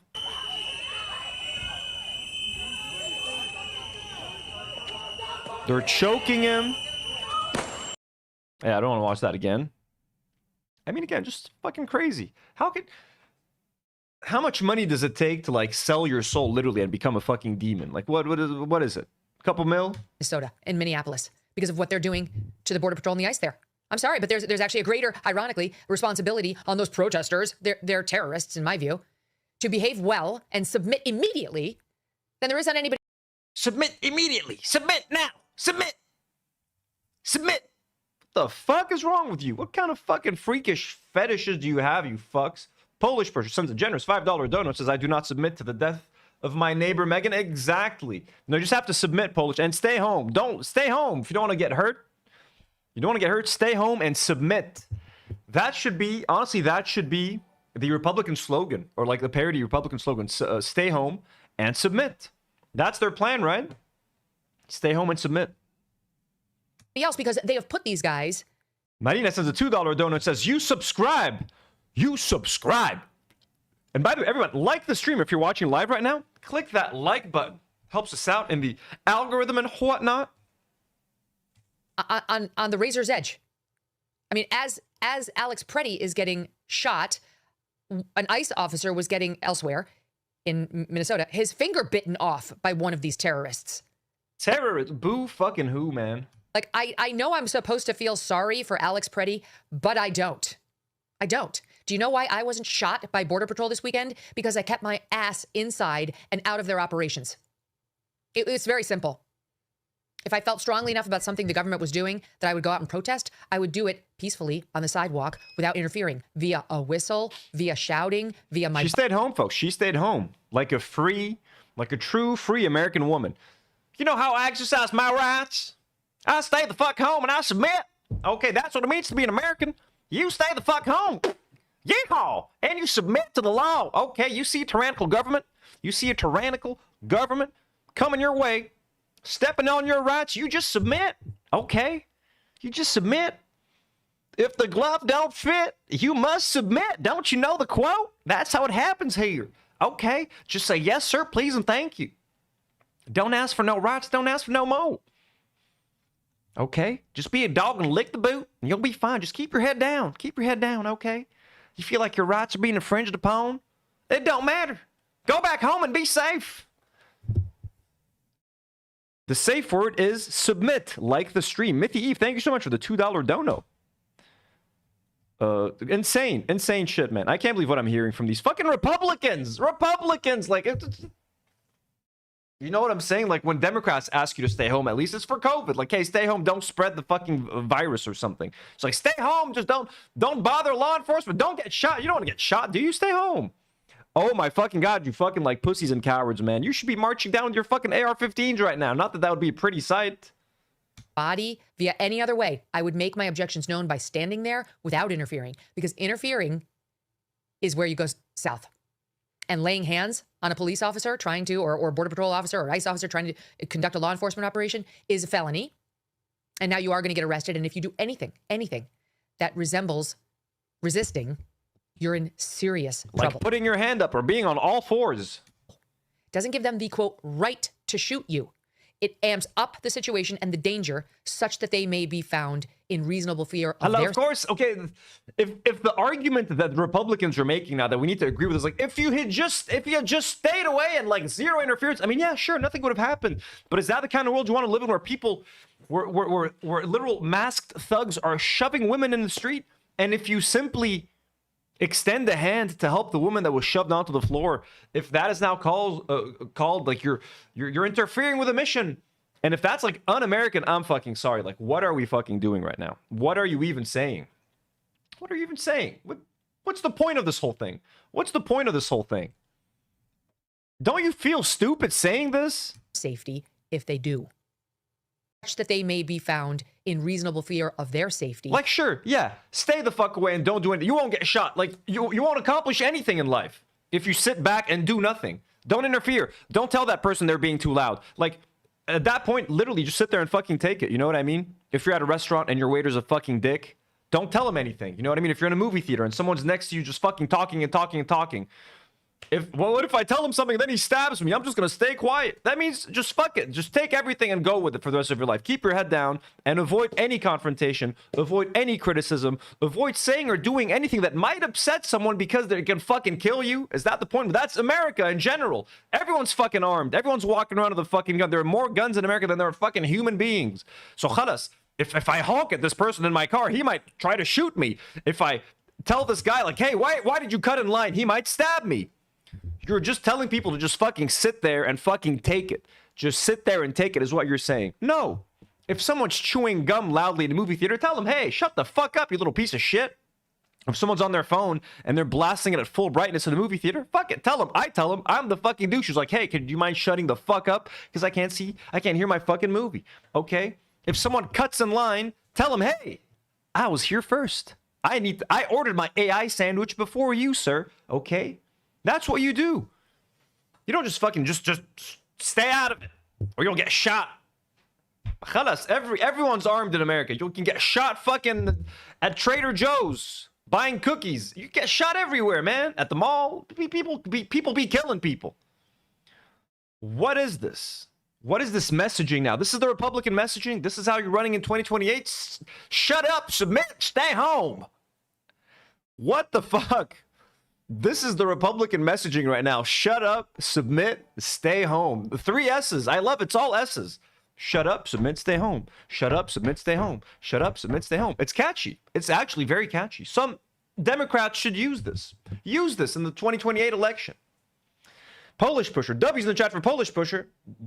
Gifting 1 membership. Here, we got 8 new members today. Let's fucking go. Let's go. Yeah, an 8 about Republican Party. Holy fuck. That's so nasty, man. All right, I'm done listening to this piece of shit. I'm done listening to her. Even the NRA, man. The fucking NRA.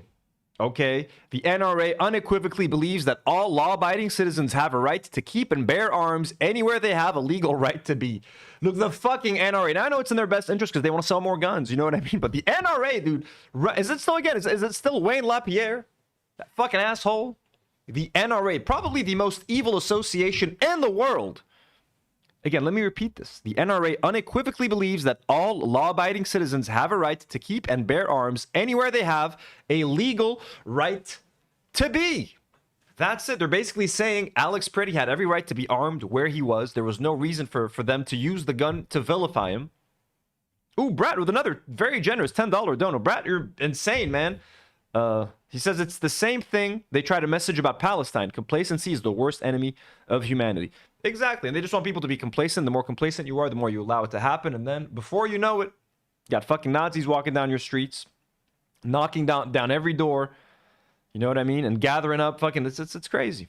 It's crazy. And that's how they want you to be complacent. They want you to be scared. They want you to stay home. That's what Megyn Kelly wants. It's insane to me. Again, the people that have been fighting and arguing for there's going to be a tyrannical government. That's why we need AR-15s in every house and we all need to be armed are the ones that are so okay with this. It's just so embarrassing. Yeah, sorry, June. It is pretty infuriating. Trump. Here's Trump talking about guns. Again, I can't believe that I've become like the pro-gun person now.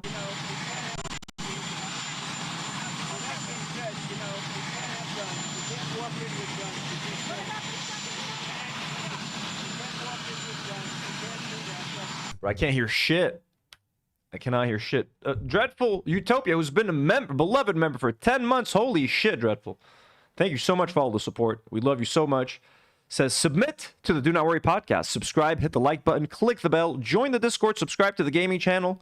Plus, Tomato for Ghoul. Well, thank you so much, Dreadful, for that lovely message. Yes, everyone, do what Dreadful says. Like the channel. Like the video. Subscribe to the channel. Here, let me share the link to the gaming channel. And I want to see all of you guys tune in tomorrow night. Tomorrow's going to be so fun. Starting a bit early at 6 p.m. doing a whole bunch of Lego stuff. It's going to be super fun. I hope to see you guys there, hanging out with us. Trying to get that Mandalorian set. Again, all our Lebanese viewers, tomorrow, tune in live to see. I wish I could show you the rest of the prizes. I have them all here, the rest of the giveaways. If you guys want to get your hands on this little adorable little set, 58 pieces. I mean, there's some building to do here. You're going to have to build that little speeder bike. Have the little Grogu, little Baby Yoda, and little Mandalorian. Adorable. So tomorrow night, you can win this Lego set as you watch me build this beauty.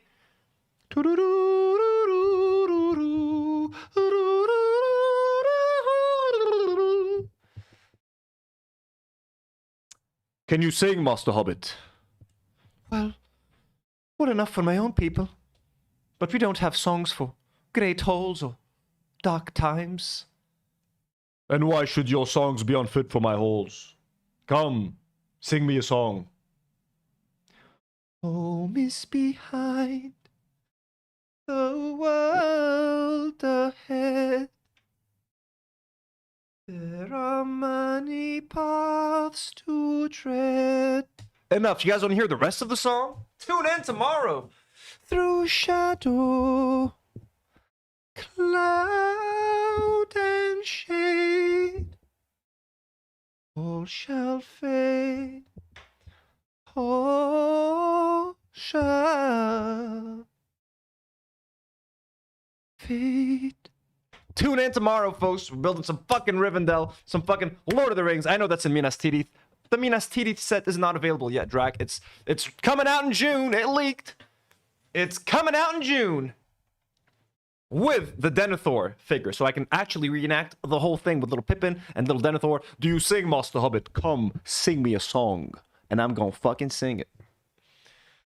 Okay, where was I? Home is behind, the world ahead. There are many paths to tread. Through shadow to the edge. All right, enough. Shut up, Anthony. There we go. Yeah, this video can't hear shit, Trump. I'm sorry. There's another Trump video. Don't you worry, folks. Do you agree with the assessment from some of your own officials that Alex Pretti is a domestic terrorist or an assassin? Well, I haven't heard that, but certainly he shouldn't have been carrying a gun. But hey, look, bottom line, everybody in this room, we view that as a very unfortunate incident. Okay? Everyone, unless you're a stupid person, very, very unfortunate incident. I don't like that he had a gun. I don't like that he had 2 fully loaded magazines. That's a lot of bad stuff. Why? The NRA seems to disagree. Trump, he should be okay that he has a gun. And despite that, I say that's a very unfortunate. What do you think of some Republicans saying that you are the... Do you agree with it? God, fucking electricity today just will not cut me a break. All right, anyways, fuck what Trump has to say. This guy, oh my God, this fucking ICE agent. This guy's going viral. You've definitely seen this. ICE agent threatens someone in Minnesota and says, "You raise your voice, I erase your voice." This guy's been recognized. He's been identified. Good news. I will tell you this, brother. What? You know, I will tell you this. You raise your voice, I raise your voice. If I raise my voice, you'll erase my... Exactly, yeah. Yeah. Are you serious? You said if I will tell you this, brother. What? You know, I will tell you this. You raise your voice, I raise your voice. If I raise my voice, you'll... You raise your voice? And you stupid idiot. It has a fucking accent, too. Like, where are you from? Where are you from? Look, that's what I fucking hate more than a white ICE agent. Is like an immigrant ICE agent. Are you fucking kidding me? Did you hear yourself in your fucking accent? You raise your voice? I erase your voice. Learn how to fucking speak English before wearing the fucking ICE vest. That's reserved for true Americans. That's reserved for real patriots now, boy. Like, what the fuck are we doing here, man? Exactly, yeah. Yeah. Are you serious? You said if I raise my voice, you'll erase my voice? I will tell you this. Where are you from? Where are you from, you motherfucker? Enta min wain ya khayye. Where are you? You raise your voice? Where the fuck are you from, man? You know, Americans don't speak like that. If you want to get into the "are you an American" thing, I sound more American than you. What the fuck is that, man? You raise your voice? Shut the fuck up, man. Dumbass, dumb fuck, fucking criminal. You give these fucking thugs a badge a modicum of fucking power and a fucking vest. They just love vests. You slap a green vest on someone, they become a fucking asshole, man. Right away. What is it with this color? زيت بتحط له man الvest خلاص. You give him a little fucking pistol. Everyone, even mall, you see it in mall cops, mall security, everyone, just give him any kind of weapon, whether it's a spray, a little fucking baton. They just have this little strut. Again, it was like what was that experiment called? The Stanford prison experiment. It's that all over again, man. They got a bunch of college students. They were like, you're gonna be the prisoners. You're gonna simulate that you're the prisoners. You're gonna simulate being the guards. Within like a day and a half, there was like a revolt in the prison. All of the guards were like abusing the prisoners right away. Like they became fucking assholes like that. It doesn't take much. Just give a fucking dumbass a bit of power. Brother. What? You know? People saying he's Dominican. Sounds like Puerto Rican or Dominican. Yeah, should be shipped back to where you came from, you piece of shit. I will tell you this. You raise your boys? You raise our boys? That's so funny. You raise our boys? Can we slow this down? Yes, we can. I will tell you this, brother. What? You know? I will tell you this. You raise your boys? Your boys? That's too good. Come on, man.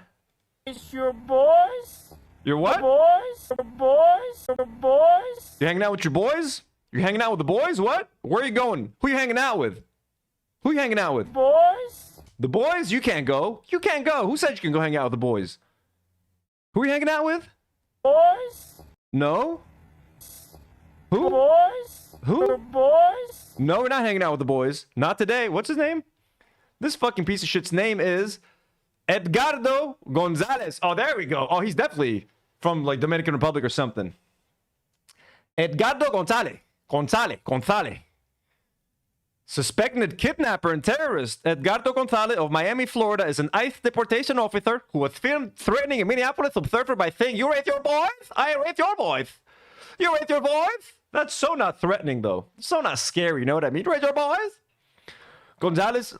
Oh, Puerto Rico. Who said it? Who said Puerto Rico? Sashi says Puerto Rico. Jess Polito said Puerto Rico as well. Irene the Dream says Puerto Rico as well.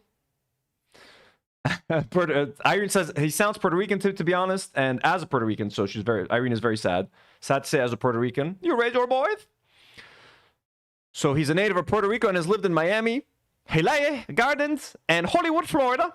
Let's listen to him again. This thinks he's a badass. I raise your boys? Raise your boys? You raise your boys? How did you raise your boys? You raise boys? Your boys? Your boys? Your boys? Shut the fuck up, pussy. All right, anyway. So this fucking guy. Remember the name, folks. Edgardo Gonzalez. Sí. Oh, Mr. Edgardo. I've never heard of Edgardo. I know Eduardo. Edgar. I know Edgar. Okay, so I guess Edgardo is Edgar in Spanish. Edgardo Gonzalez. Sí. You raise your boys? I raise your boy. Yeah, not scary. I mean, I guess it is scary when they're in front of you armed and you're in a car and like, yeah, I'm laughing at him on Twitter right now. Yeah, this guy should be shipped out of the country. This guy should be shipped out of the country. And by the way, we've already said, like, I don't imagine that there's ever going to be justice in the case of either Renee Good or Alex Pretti, and little Bovino, who's been fired apparently, is just kind of confirming that, saying that they're never going to reveal the identity of the shooter because that would be doxing. So essentially, good luck ever getting any justice for that. Commander Bovino, when it comes to the shooting, from what I understand, there were 2 agents who fired shots. We know one of the agents had 8 years experience, and we know he was a less lethal instructor and had this training. What did the other agent, what was his history, and are they both working right now, or are they on administrative leave? All agents that were involved in that scene are working, not in Minneapolis, but in other locations. That's for their safety. There's this thing called doxing, and the safety of our employees is very important to us. So we're going to keep those employees safe.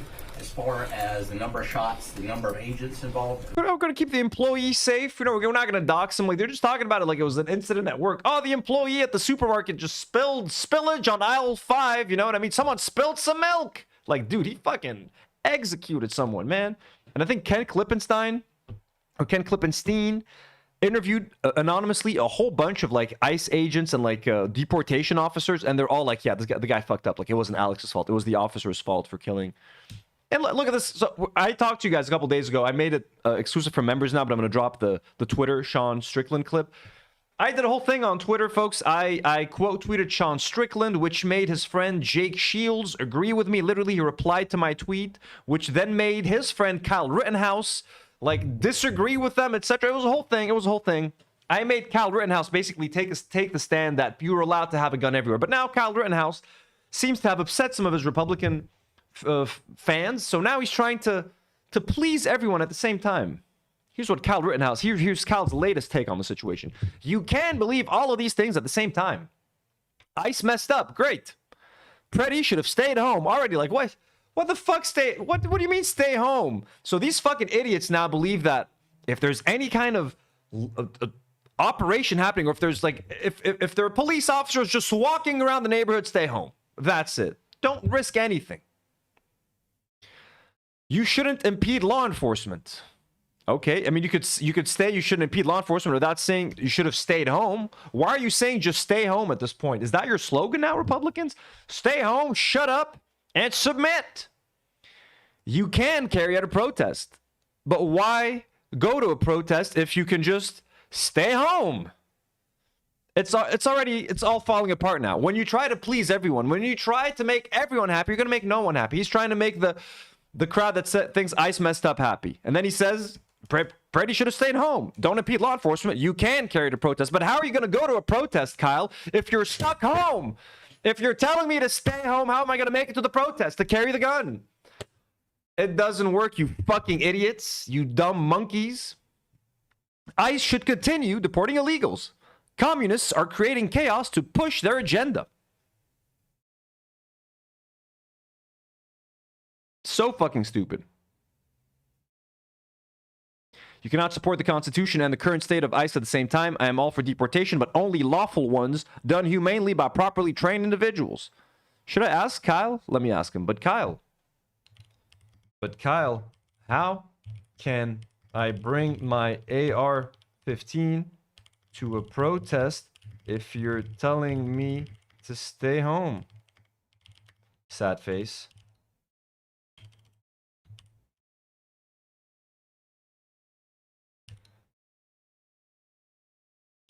Let's make it proper. How come my AR-15 to protest if you're telling me to stay home? Boom, there you go. You should have stayed home, everybody. Haley D with a $5 dono says he wasn't protecting a used car lot, so he should have stayed home. Exactly. He should have just stayed home. And people are saying, like, facts. Fucking idiots, man. Those fucking dumbasses. But that's him, yeah. So many contradictions in one tweet. ICE messed up, but Pretti also messed up by being there. Don't impede law enforcement. You can carry to protest, but always stay home. Never leave your house. Like, what are we doing here, man? What are we doing? Is this the state of the Republican Party? Pathetic. Anyways, those are all the updates when it comes to ICE, Alex Pretti, etc. At least updates that I have. Let us get into this other topic, which is fucking crazy. Ilhan Omar. Representative Ilhan Omar was just attacked. Brad says the comment is going to land you on a list A. Oh, fuck, right? But no, they'll think I'm a Kyle Rittenhouse fan. You know what I mean? So that's not going to land me on a list. Plus, I have no registered guns. Polish Pusher, who's been a member for 5 months. Polish, thanks so much. Says the hours after Alex was murdered were terrifying. Somehow I suspect they have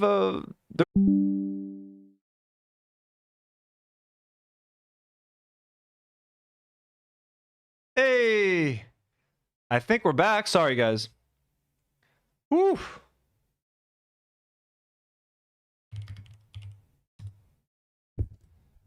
God damn, everybody gone. Hello? Hello, everyone? Let's refresh. Sorry, we have a rainstorm here, and it's Lebanon, man. Lebanon, rainstorm. My 4G stopped working. I tried a couple of things. Didn't work. I shut off my phone in general, turned it back on, replugged it to the computer. Seems to be working. Sorry about that, guys. Only the real estate. I know half you guys dipped. Fuck everybody who left. God damn. It's because I said I had an AR-15. Anyways, welcome back, folks. We back. Sorry about that. Lost half our viewership. Zero. How long was I gone? 3 minutes, 4 minutes? Be patient, guys. Come on, it's Lebanon. Hey, you guys you're not used to this already? We lose power every few minutes. Internet goes out every so often. Anyways, Ilhan Omar, Democratic Republican of Minnesota, the Democratic representative, Ilhan Omar of Minnesota, was attacked at a town hall today, regardless of how... Okay, so this is Republican Representative Nancy May, sorry. Regardless of how vehemently I disagree with her rhetoric, and I do know elected officials should face physical attacks, blah, blah, blah. Okay, here's what happened. Sign or face impeachment.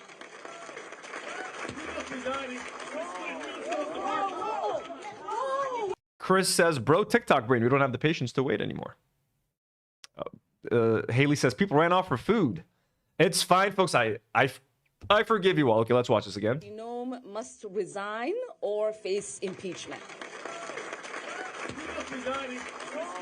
Crazy, man. So look at that. Or face impeachment. So you can see this sort of liquid being just sprayed at her, squirting it out of his hand. And what's crazy is that it looks like Ilhan Omar is like walking towards the guy to like punch him in the face. Like, what a badass. She's like a tiny little lady.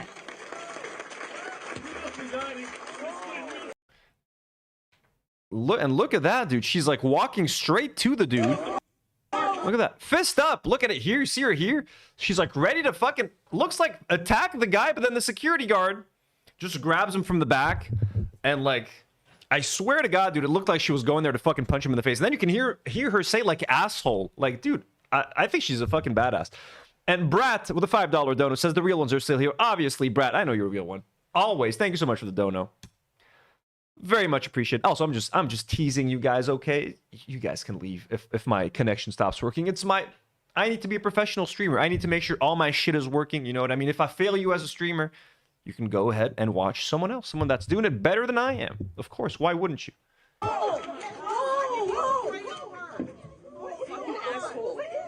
So you can hear her say asshole right here. An asshole right there. That's kind of cute. I don't know. Sign or Here's another angle of the thing. It's fucking nasty, man.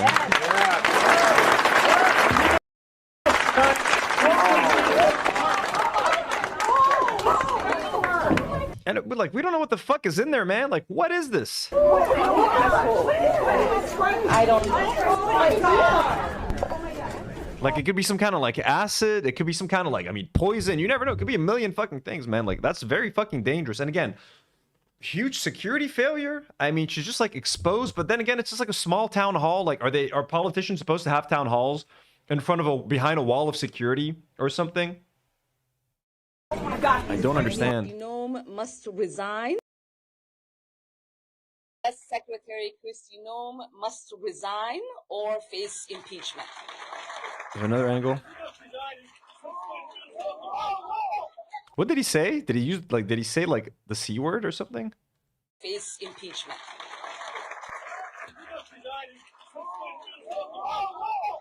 I mean, imagine, lucky for her. Oh, sorry. You guys weren't seeing this. Sorry, my bad. And DHS Secretary Nour must resign or face impeachment.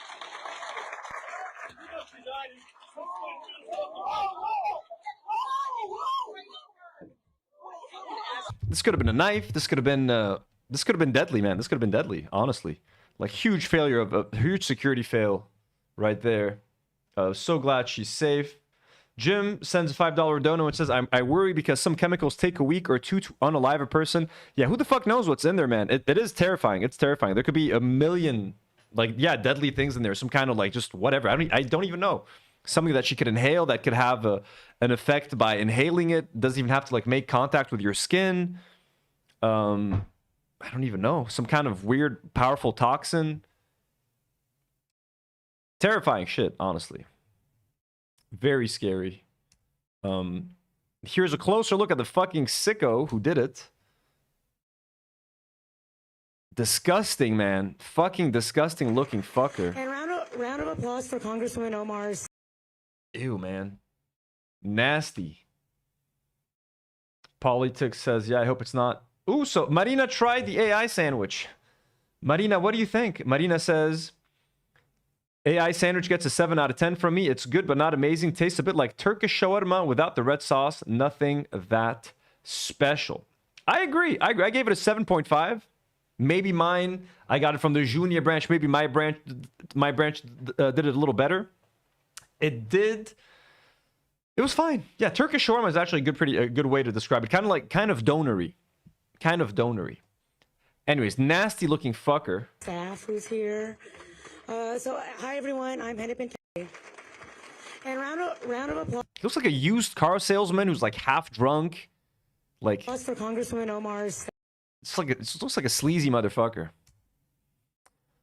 So anyways, here's Republicans. Matt Walsh never disappoints with his insane fucking takes. Completely unhinged. Says, I don't know if the Ilhan Omar thing was staged or not. There's certainly plenty of reason to be suspicious. Already trying to sow doubt in the minds of individuals. Like, it was staged. Certainly plenty of reason to be suspicious. We know that leftists do these kinds of hoaxes all the time, and Somalis are notorious scam artists. We'll see. What an insane fucking sentence. What an insane fucking sentence. Leftists do kinds of hoaxes all the time. Plus, Somalis are notorious scam artists. Like, gee, dude. Again, Anthony, just think it. Just think what you want to. Don't say it. Just think it. Great. Then Matt continues to say, what I do know is that leftist agitators are out there in the streets every day accosting law enforcement officers and nobody on the left condemns it. Charlie Kirk was shot in the neck and they celebrated. Dude, randos on fucking Twitter celebrated. Okay, most Democratic politicians put out a fucking tweet like, we condemned the killing. Poor Charlie, he was a father and a husband. We heard it all, man. Now Ilhan gets sprayed with a liquid and we're supposed to treat it like a national tragedy. Ilhan is going around calling herself a survivor. Democrats are issuing dramatic denunciations. It's all fake. Even if it wasn't staged, though it may have been, it's still fake. Look, should have been aborted, this man. Should have been aborted, straight up. And now, End Wokeness is claiming that Ilhan Omar gave the guy a quick glance before he stood up as though it was a signal. She gave him the signal. She gave him the signal to get up and spray her with that thing. So, again, she's in on it, folks. She's complicit. Resign or face impeachment. Oh, you saw that? You saw it? Look at that. Ooh, that was the signal, folks. You missed it? Look at that. Whoop. She looked at him. She gave him the okay. He's like, all right, boss. All right, boss. Resign or... Anyways, just more American stupidity at this point. It's fucking, I can't even begin to talk about how stupid this all is. Let's watch a quick breaking points report on the situation. Maybe that's wild scene in Minneapolis where Ilhan. Let's go, Crystal Ball. Omar was attacked in a town hall. So she was there, speaking to constituents. And at a moment when she was calling for ICE to be abolished and Kristi Noem to be impeached, a man charges at her, squirts her with some foul-smelling liquid. They say it smelled strongly of vinegar. It was like this disgusting brown color. We still don't know what it is. Vinegar. Did he have like salad dressing? Did he just come back from like a restaurant, have a takeaway order, and like sprayed her with like leftover balsamic vinegar or something? Was that what the fucker was doing? It doesn't look like someone who would eat a salad though. Not at all. Does not strike me as a man who would ever come near a salad. He has now been arrested, but just take a look at this whole scene. Is so crazy. Secretary Kristi Noem must resign or face impeachment.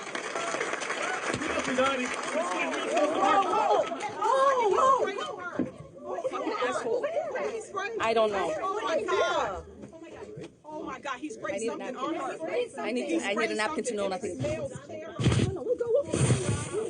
No, we will continue. No. You need to go get checked. No, we will continue. These fucking assholes are not going to get away with it. You need to go get checked. No, I don't know what. No. We are Minnesota strong. And we are staying. At least give her another shirt. Sitting there smelling like vinegar.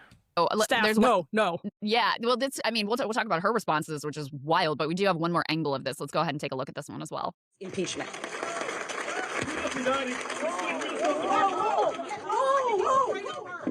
Well, that's a great angle to talk about her response. Right? Because she charges at him. She's like, and she like raises her arms like she's going to take him out. I mean, that would, listen, that would not be my response. More power to her. I think it might be. Honestly, such a G. Jim sends a $2 dono and says it was an ingredient in the AI sandwich. Oh my God, no, don't say that.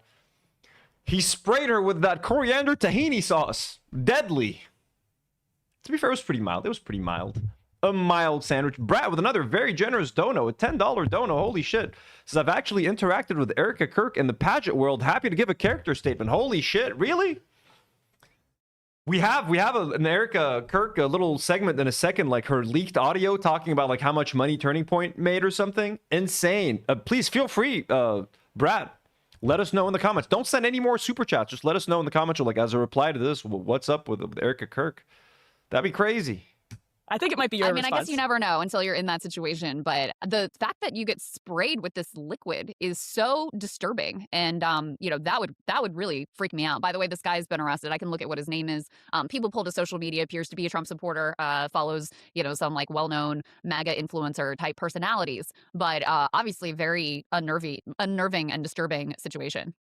Well, it's from a syringe, too. So you really, I mean, the fact that he sprayed something out of a syringe allegedly here is, obviously horrifying. If you're on the other end of something getting squirted out of a syringe. That's fucked up. I did not know it was in a syringe. That looks way more horrifying. That makes me think like what Jim was saying. Maybe some kind of like toxin that takes a while to like hit or something, because a syringe, like that sounds fucking serious, man. Town hall event. Now, credit where it's due. Politicians are such lame losers, babies, like across the board. Crystal, you know this. And that second angle, what you saw was Ilhan Omar basically charged to the guy, this big dude, which if you're in the listening audience, this guy he's probably like 6 foot, 220 or something like that. I'm just guessing. And Ilhan Omar, who is tiny, as much as I may disagree with this woman, credit where it's due, that was badass. Totally. His name is Anthony Kazmierzak. Oh, what? What? Come on, man. Anthony? How often are there like Anthony criminals that do something? Dude, come on, man. You're badly representing your namesake right now, man. What the fuck? Fuck you, man. Jesus Christ. No. Guys, most Anthonys that I know are stand-up citizens, stand-up dudes. 55 years old. And totally. His name is Anthony God, nasty. Kazmierzak, 55 years old. And Polish person saying it looked like body fluid, but that's the thing. Like, I would rip my shirt off right away and would burn it. There could be so many things mixed in with that. Whether it's vinegar, it could be piss, could be fucking semen, anything. Burn that shirt. Give her whatever shirt they had lying around. Cover in like whatever scarves. Just remove that shirt. That nasty fucking liquid. Nasty, man. Ilhan has long been a lightning rod for conservative attacks. Trump has really fixated on her recently. In fact, just hours before this attack occurred, he was talking about her at his Iowa rally. We have his response here, put A13 up on actually put A12 first to get a sense of the type of things that he's been saying about her. And this is just like all the time he's going after her. He said there is $19 billion in Minnesota Somalia fraud, fake action to this attack. And while you had. So this lady asked Trump if he saw the attack. He said, no, I don't think about her. I think she's a fraud. I don't really think about that. She probably had herself sprayed, knowing her. Asked again if you had seen the video. I haven't seen it. No. I hope I don't have to bother. Some, Republican members like Nancy Mace came out with a very gracious statement. Not so from President Trump. He said, this is from a reporter, just spoke to President Trump. I asked him if he'd seen the video of Representative Omar being attacked and sprayed by a substance. Quote, no, I don't think about her. Lies, because he talks about her all the time. Had just been talking about her earlier in the day. In any case, he goes on. He says, I think she's a fraud. I really don't think about that. She probably Any had more details about the killer, about the dude? Charlie Kirk memorial service, where he was like, "It's the one thing I disagree with Erika on. We don't forgive. Just up." There's been criticism of the level of charges that actually have been dropped. So multiple charges. He said attack is above. Credit to Ilhan. Incredible, like just in the moment courage, and not just from her initial instinct to charge at this guy, but then her staff are like, we got to get out of here. You got to get checked out. We got to end this town hall. And she's like, no, I'm not going to let this asshole steal the show. We're going to continue. Like, just give me a few minutes. Let me gather myself. And people in the audience were also understandably very unnerved and upset, because it's the sort of thing where, and again, we still don't even know what this substance was. It's been sent for testing and it looked horrifying. It's like this brown liquid in a syringe, like you said. Ew, man. But, it Could really have been like melted shit. If it's brown liquid, could have been melted feces or something, man. shatters your sense of safety, right? Because if he had had a gun, like, it's all over, I That's mean, a great point. we're also, we are all, as humans, incredibly fragile beings, right? It takes us having this shared social contract and sense of, personal safety and trust in one another to be able to just go about and live our lives, let alone when you're an incredibly, just constantly demonized and attacked figure like Ilhan Omar. For her even to do this town hall to begin with was like a fantastic act of courage, to be honest, given the level of threat that she faces on a daily basis. Yeah, people fucking hate Ilhan Omar. I think at this point in America, it is kind of ridiculous for politicians from any side to just openly stand there and like talk to people. Too many guns. There's just too many weapons in America. That's it. Like, too many people are armed. Too many people are fucking crazy and have been radicalized by social media, by their politicians, by their communities. You can't. It's so unsafe, man. Honestly, like, America is really fucking unsafe. And like that's it. Trump, they tried to get him twice. They got Charlie Kirk. You know what I'm saying? Like, you got ICE murdering people everywhere. Ilhan Omar, they're trying to get her. Like, it's just like everyone's fucking crazy, man. Like, it's fucking nuts. Okay, done with this. Bless you, Ilhan Omar. Hope you're glad she's safe. I wanted to see that Erika Kirk thing. The Kanye apology, I don't know if I feel like reading that much, to be honest with you guys. He's apologizing. I don't know if I care all that much. So we're not going to do the Kanye apology. Not today. Ethan and Destiny, I don't think I care. Maybe we can talk about that another time. They did their after show, which was kind of horrible. Harley and Guam. Oh my god. Piers Morgan in a second. Let's do Erika Kirk. Let's do Erika Kirk. So Candace Owens released leaked audio from Turning Point USA in which Erika Kirk is heard giggling and cheerfully discussing attendance figures, merchandise sales, and performance metrics from Charlie Kirk's memorial event just 11 days after his death. So this has not been corrected by community notes. I haven't seen anyone debunking this. This seems to be legit. 11 days after her husband's death, this is Erika Kirk talking about like the success of the event or something. It's kind of fucking crazy. I've not really heard this yet, so. These emoji Zoom things. Wow. I don't even know where to begin. Can you guys hear? This is as loud as it goes for some fucking reason. Let me see if I can find it on YouTube. With better audio. Erika Kirk leaked audio. Into a political town hall. Emily, stop it. Erika Kirk leaked audio. Can we find the whole thing just on its own? 11 days later. Oh, there we go.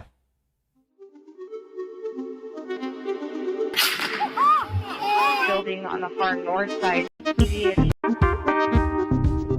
Hi, everybody. I still love all these emoji Zoom things. Wow. I don't even know where to begin. The fact that we were able to pull off an event of a century, like, it's just insane. We had over 275,000 people that attended, and the stadium, overflow, Westgate, insane, you guys. And then you have, is it 100 million? You guys that heard the gospel. It's just like $100 million or something. Like they made 100 million in like donations or something since his death. And all about Charlie and all about everything that you guys do, and the hard work of Turning Point USA is insane. We had thousands that were registered to vote. I think we're at like over 200,000 for merch sales. Don't quote me on that because I think it just keeps like bumping up like crazy. But I just wanted to say a huge, huge, huge thank you to the events team, the development team, the graphic design team, the production team. It's just phenomenal. Their incredible work of leading into the memorial. And honestly, it's weird because it's only 11 days and her husband got killed, like basically in front of the whole world.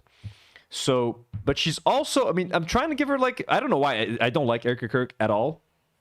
But to me, it's like maybe she's trying to like play like, because she feels like she has to assume her husband's his responsibilities. She's trying to be like this strong leader. Like, that's it. I have to keep Turning Point USA moving. I got to keep the podcast going. We have to keep all of this going. So, like, it seems, but she jumped into that role way too fast, way too comfortably, as if she was like getting ready for it mentally before his death ever happened. Like, you know what I'm saying? Like, it's weird. Like, I wouldn't be surprised if someone talked like that maybe a few months, but also I'm trying to, like, she's in a unique position where like her husband died and then like they have to do an event, and maybe she feels happy because like all these people showed up, so it's giving her excitement, like her husband didn't die in vain, or like she feels some sort of like joy and pride that so many people showed up to honor her dead husband, that it's making her sound happy. Like, she's happy because she's like, yeah, people showed up for my husband. That means people like my husband. Maybe I'm being just too generous, too kind. A lot of the staff that worked on the memorial, they had 20-hour days for a week during the time of us grieving the loss of my husband. And honestly, I know several staff that didn't even sleep. Again, you guys are breathing angels, and I'm so grateful for all of you. And obviously a huge thank you to the Mosaic team. VI, you guys are 10 out of 10. Like, we have the most incredible team. We just do. And you guys know that, and you guys are all a part of that. And I am so, so thankful. And if you do have a moment and you run into any of those staff members that you know had a role in this, and you know... Polish asks, does Lebanon claim her? We do not claim her. I know she's like half Lebanese or like a quarter Lebanese. We do not claim her. We want nothing to do with her, with Charlie Kirk. Their kids are... That means... Oh my God. That means Charlie Kirk's offspring are part Lebanese. We do not claim any of them. No, they're not welcome here. That they put a lot of their time and effort into it. Just say thank you. There's something really special to be seen in moments like this, and it's not easy. I'm speaking from experience. I'm right in the trenches with you guys. And so the fact that you just, a simple thank you. I don't care if any of you have beef with each other from the past or have any issues with someone said something about this or that. Like, if you guys have any of that, please put it to rest. My husband's dead. Like, I'm not trying to be morbid, but he's dead. And it puts life into perspective of how short life is and relationship. That's weird. I don't know. She's a weird person. She's a weird person. I don't feel like anyone should have to grieve in front of the whole world. She's in a unique position where, like, you know, the worst time of her life, she's on camera all the fucking time, recording podcasts, going to events. I mean, if I were her, I would fucking disappear from public life, but if she disappears from public life, I guess she could see it as like she is giving up on her husband's work, and like Turning Point USA will die unless I'm in front of a fucking camera every day. So maybe she's trying to be strong for her husband, or maybe she just doesn't give a fuck that he died, and she's just like fucking enjoying being the head of Turning Point USA now. But at least we know that Candace Owens is going to make sure that Erika Kirk never enjoys anything in her life again. Yani, it really seems that's my takeaway of this whole thing. I don't give a shit about Erika Kirk. I don't give a shit about her husband. I don't give a shit how she's mourning him, because fuck him and fuck her. But the fact that Candace Owens is out there to make sure that, like, even... I hate Candace Owens because she's a piece of shit. She's an anti-Semite and all those sorts of things. But, like, also, I love how much of a spoiler she's been for the Republican Party. I love how much of a hemorrhoid she is for the rest of the Republican Party. Like, she can't let this widow rest. She's even claiming that, like, Erika Kirk was somehow maybe responsible for the death of her husband. And after blaming all of his best friends and all of Turning Point USA for his death, now she's just, like, just leaking the audio. Hey, listen how happy Erika Kirk sounds just 11 days after her husband's death. It's just... What a warrior. For the left, Candace Owens ended up being. And God puts people in your life for a reason. Jim D. Duker sends a very generous $5 dono. Jim, please, enough. Says we all have our own, not that I don't want to hear from you, but just for free. We all have our own ways of mourning. I don't judge her on this. Plenty of other things to judge her on. I mean, yeah, basically. And again, I can't judge her for mourning or not mourning Charlie Kirk. I mean, who the fuck wants to mourn Charlie Kirk? If she hates him, who can blame her? You know what I mean? Can you blame her for not wanting to mourn him? So, yeah, I don't really care about how she mourns him, but... And it teaches you a lesson, it teaches them a lesson. So if you are going through a time all I can say is God bless Candace Owens. Just lay it to rest, and we are moving forward, Turning Point USA 2.0 with Charlie in our hearts, and that's what he would want. Oh my God. Yeah, she's definitely moving on a bit too fast. At least optically, she's way too chill. She's smiling way too much, smiling for the podcast. At least keep up the sad act for like a month. Wear nothing but black for like 40 days. Do the... She's not. She's just way more than that. Guys with 200 merchant sales. Like, my husband's dead. Just get over it. Okay, it's the way. She's content brain too. Don't forget, she's content brain. Her husband was content brained. So content brain has an effect. It has an impact. Okay, she's automatically thinking of the content and how do we move on and like the brand. You know what I mean? She was married to a podcaster, for crying out loud. Let me see if Brat was able to send that thing on the Discord. Apparently, Brat got to meet her. How did that happen, Brat? Let's see. Is it on here? Is it on here? Is it on here? Oh, there's Marina Sandwich.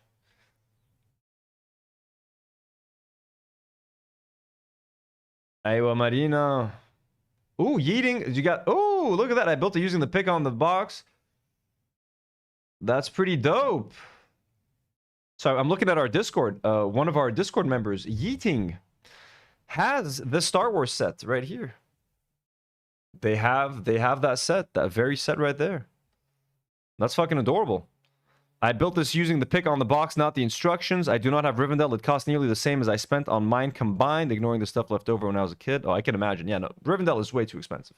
So I didn't pay for it either. The good folks at breaking.com generously sent it as a gift. Guys, tomorrow I want to see all of your butts. And not your butts. I want to see all of your asses in the live chat watching this live stream, especially if you live in Lebanon. If you live in Lebanon, I want to introduce you to Breaking if you don't know who they are already, because they are hands down the best source for all of these things here in Lebanon. I've become an addict, and I'm already hooked. I'm already checking out their site every single day. And the owner keeps sending me like things that are coming out. Now he's sending me things that are like that have been announced and that like, you know, aren't officially announced, and he's sending me things and I'm just like, "Oh my God, there's so much. There's so much." They know how to get you, man. They know how to get you. It's like when a drug dealer gives you the first taste for free because they know you're going to be coming back for more. You know what I mean? Now, this is granted a very expensive first taste, but they know I'm hooked, man. They know I'm hooked. They got me with this fucking Lego stuff. They got me. But I'm so thankful. So thankful. Tomorrow is going to be fun as hell. Cannot wait. Okay. Yeeting.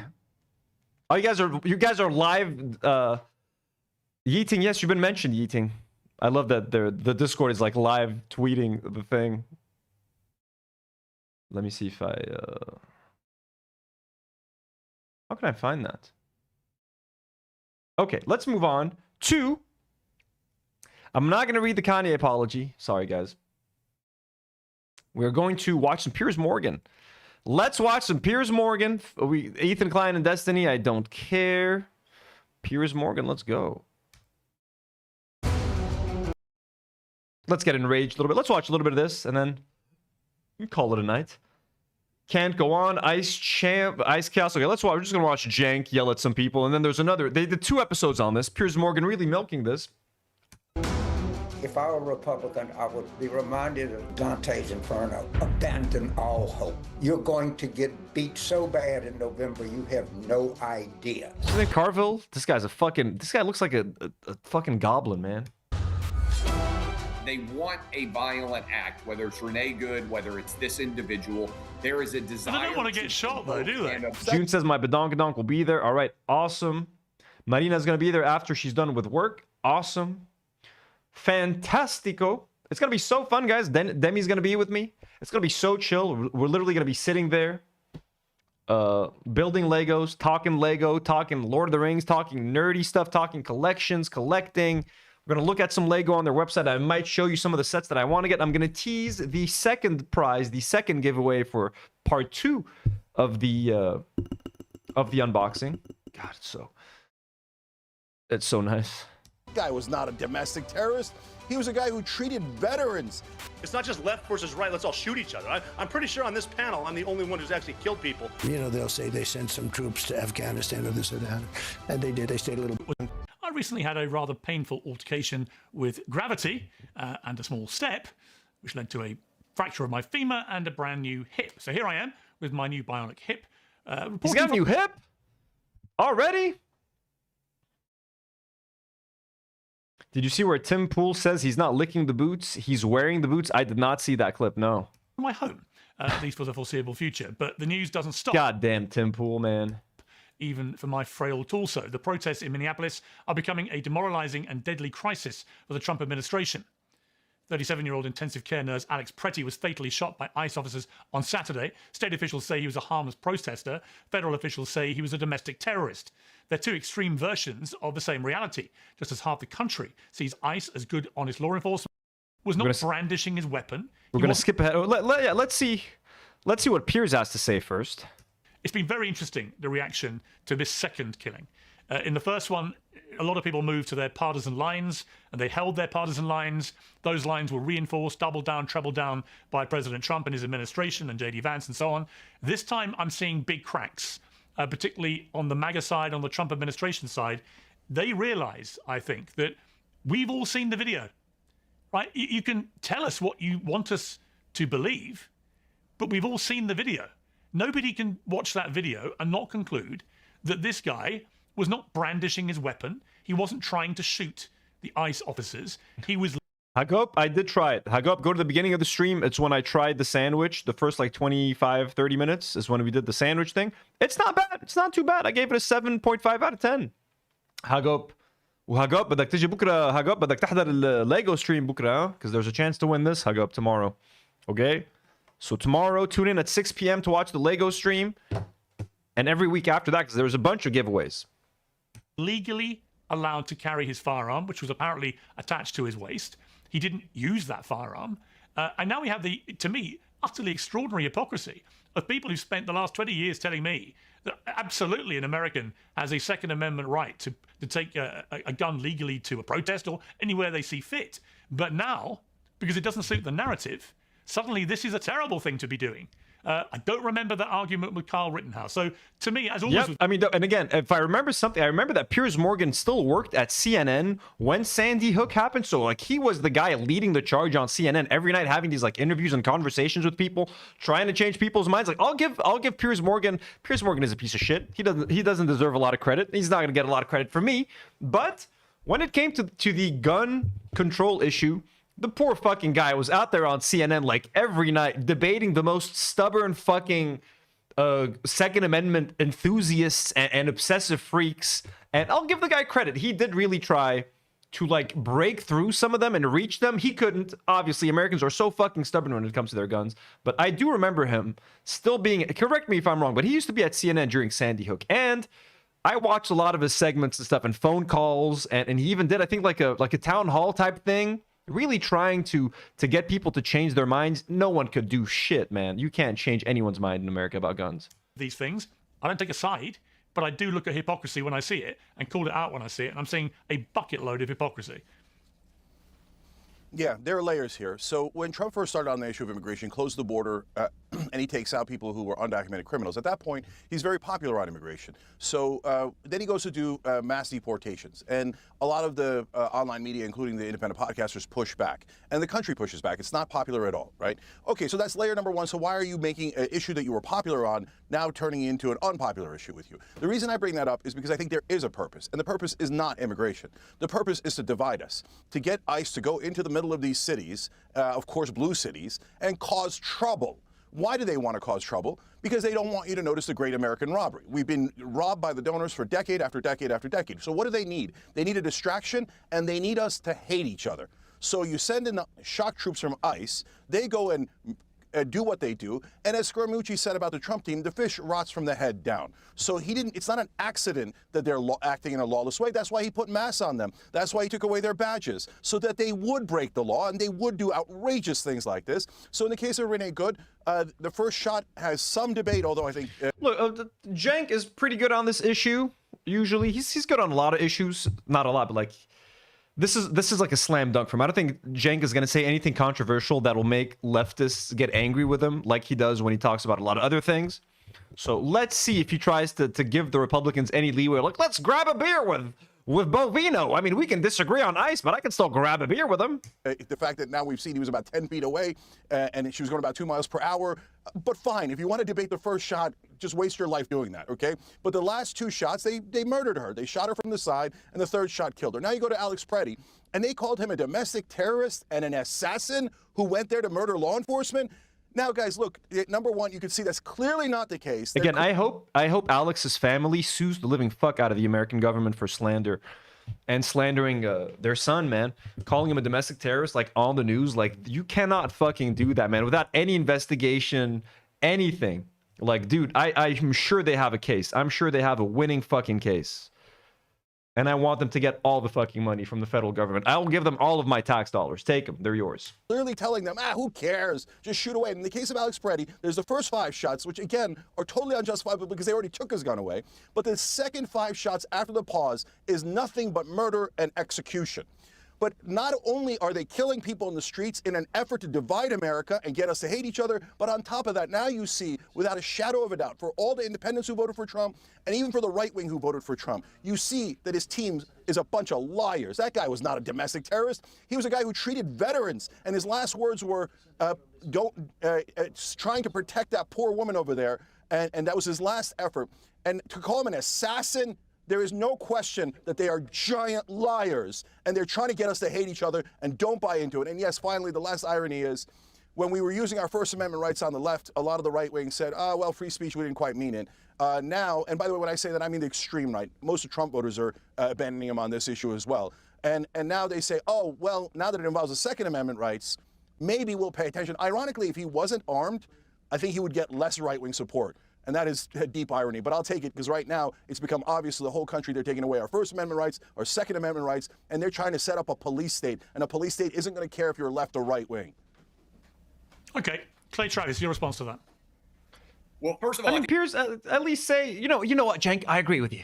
You have to begin with how did we get here? And the answer is Joe Biden let in 10 million illegal immigrants with a wide open southern border for basically 4 years of his presidency. And Trump shut down the southern border within a month with the stroke of a couple of executive orders. And so the question becomes, if there are, James Carville, right? James Carville, who I think is right, but if there are, by Tom Homan's count, 20 million illegal immigrants in the country now, and 10 million of those illegal immigrants came in with Joe Biden's imprimatur, basically allowing him in during that 4 years, what do you do to move them out of this country, right? And so that is the essence of the challenge. Initially, you start with people who are... Inari asks, I genuinely wonder what they would say if he didn't have a gun. They would have said that he was resisting arrest.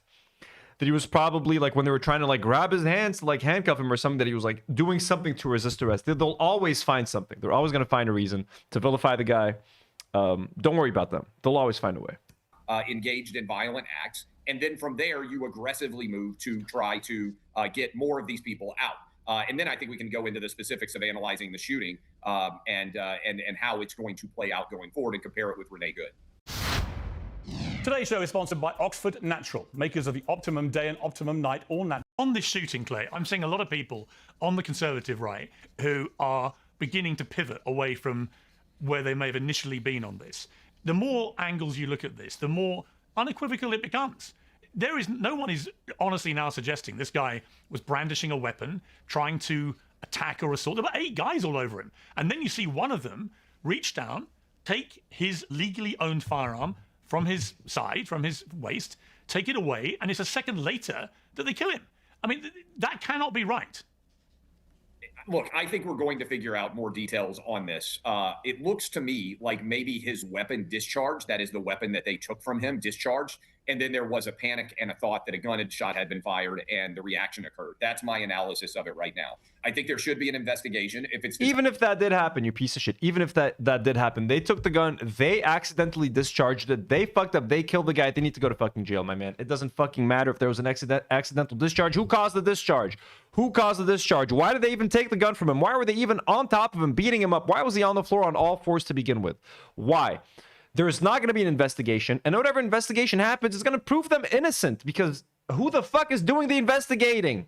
determined that he behaved in a way that was outside the law, then this individual should be charged. And again, I think the real issue here, big picture, again, is how do you get the 10 million that Biden let out? But also, these individuals are going and intentionally obstructing these ICE agents from being able to do their jobs. And this, I believe, is the intent. They want a violent act, whether it's Renee Good, whether it's this individual. There is a desire. But they don't want to get shot, though, do they? They don't want to get. Yeah, but Clay, they don't want to get shot. If you go back and remember, Piers, the Axios story that came out, I believe it was in July, said that Democrats were instructing people that they did need to have a shooting because politically they saw it as beneficial. In other words, a consequence of trying to get in front of this. And I will just say, what? Look, I am a First and a Second Amendment guy. If the guy, there's a difference between what you can legally do and what you should intelligently do. If I were giving advice to anybody who is going out to protest ICE right now, I would say don't go armed. I think if this guy had not had the weapon that he did, he would have been arrested. He would still be alive. I think there was a panic brought on by the gun being there. And so I think you have to analyze this situation in general. So you're saying it's unsafe to have guns? Are you saying guns are unsafe? You're safer to leave your house without a gun than a gun? Oh, I don't think the NRA is going to like that. I don't think the NRA is going to like you telling people not to leave their homes with their guns. You're telling people that if you own a gun, it might actually put you at risk of being killed in America? Own kids were going to protest, Piers. I would say, okay, do not take any weapons at all. You might legally have the right to do it, but Yusuf says Renee wasn't armed. You're wrong, Yusuf. She was armed with a car. That's how she was going to get the guy. Remember? I would tell them that is not a smart thing to do, and certainly but you know what? Again, in the arrest. Okay, but Clay, before I move to the other two panelists, again, I am struck by an irony here because Renee Good wasn't armed, and it didn't save her, right? And the bottom line is, I thought the position on the conservative right, which is mainly supportive of the NRA, for example, is that actually the answer, say, to school shootings is that everyone should have guns at schools, right, to stop this happening. That would stop it happening. If you take that logic, then after 2 shootings, 2 people being shot Haley dead, D says he reminds me of Jason Sudeikis. That is so fucking accurate. And he kind of reminds me of Ron Howard. He reminds me of Ron Howard mixed with someone else. This is Jason Sudeikis, and this is Ron Howard, kind of. by ICE agents, wouldn't the logical thing be to do to take a gun, if you're legally allowed to have one, to protect yourself? He looks like Ron Howard and Michael Rappaport, actually. He looks like Ron Howard had sex with Michael Rappaport, this dude. And this guy looks like Jason Sudeikis. Against the same thing happening to you. In other words, is the argument not being put forward here by people on the right who love guns? I'm not going to get into that debate again. Litigated that years ago. We've moved on. It's your country, your debate, your guns. However, it does seem hypocritical to me. It's like this is the completely opposite advice that you would normally give to a situation which keeps recurring where people are being shot. The normal advice is you should, if you're allowed to carry a gun, take it to defend yourself. My argument has been my kids all go to schools with armed security. I want trained security with armed guns at every one of my kids' schools, Piers. That's different than someone going to protest and carrying a gun to me quite significantly. Because again, if you're going to get arrested potentially, or you're going to get involved with ICE agents, I don't think that the position should be, well, you should take a gun and get into a shootout with them. You shouldn't take up arms against lawful citizens in the country who are executing their lawful jobs. So, Clay, their lawful jobs. Oh, so a tyrannical government. So this guy calls anyone that works for the government, they're just doing their job, their lawful job. So you should never stand up to a tyrannical government. Why do you even have the Second Amendment? Why even have the Second Amendment if you say that anyone who works for the government, they're just doing their job, just stay out of their way? No, man. What the fuck? Jank, please get him. I'm just saying, for my kids' school, I want armed security. If my lawful citizens in the country who are executing their lawful jobs. And now he says, is asking, do Americans send their kids to schools with security? Now they do, because instead of changing gun laws to make it harder for people to get guns, they want to arm the teachers. That's something that always cracks me up. Let's arm the teachers, because I would love to imagine like a shootout in the middle of there's like, a mass shooting happening in a classroom. You have the math teacher busting out their gun. They're trying to shoot the shooter. Maybe the math teacher shoots a kid by mistake. The shooter hides behind a desk. They're like literally shooting each other. Kids are being shot left and right. That's what Americans want. But yes, instead of changing their gun laws in Ari, they are arming. They're hiring security guards. They're putting like metal detectors. Some of them are even like trying to redesign schools to only have one door or one exit, which is like makes it 10 times worse for a fucking mass shooting. Like, it's insane. They'll do everything. There is even this brand that started making, I remember, clear backpacks, invisible backpacks, so that you could see whether or not the kids are carrying guns. I swear to God, look at that. Gun, Transparent backpack, USA. I swear to God, I remember this. Where did I see this? It was on like Twitter or something. Transparent backpack, kids, gun safety. No? See-through, see-through.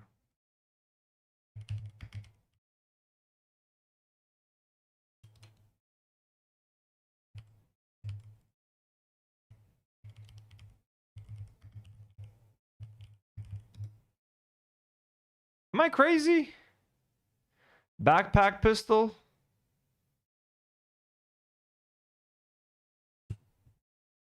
There were some bulletproof backpacks too. Let me Google it 1 second. See-through backpack guns.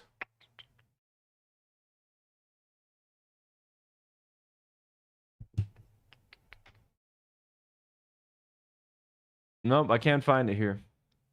But I remember it. I remember that thing. Many schools do not allow use of backpacks that are not transparent. Really?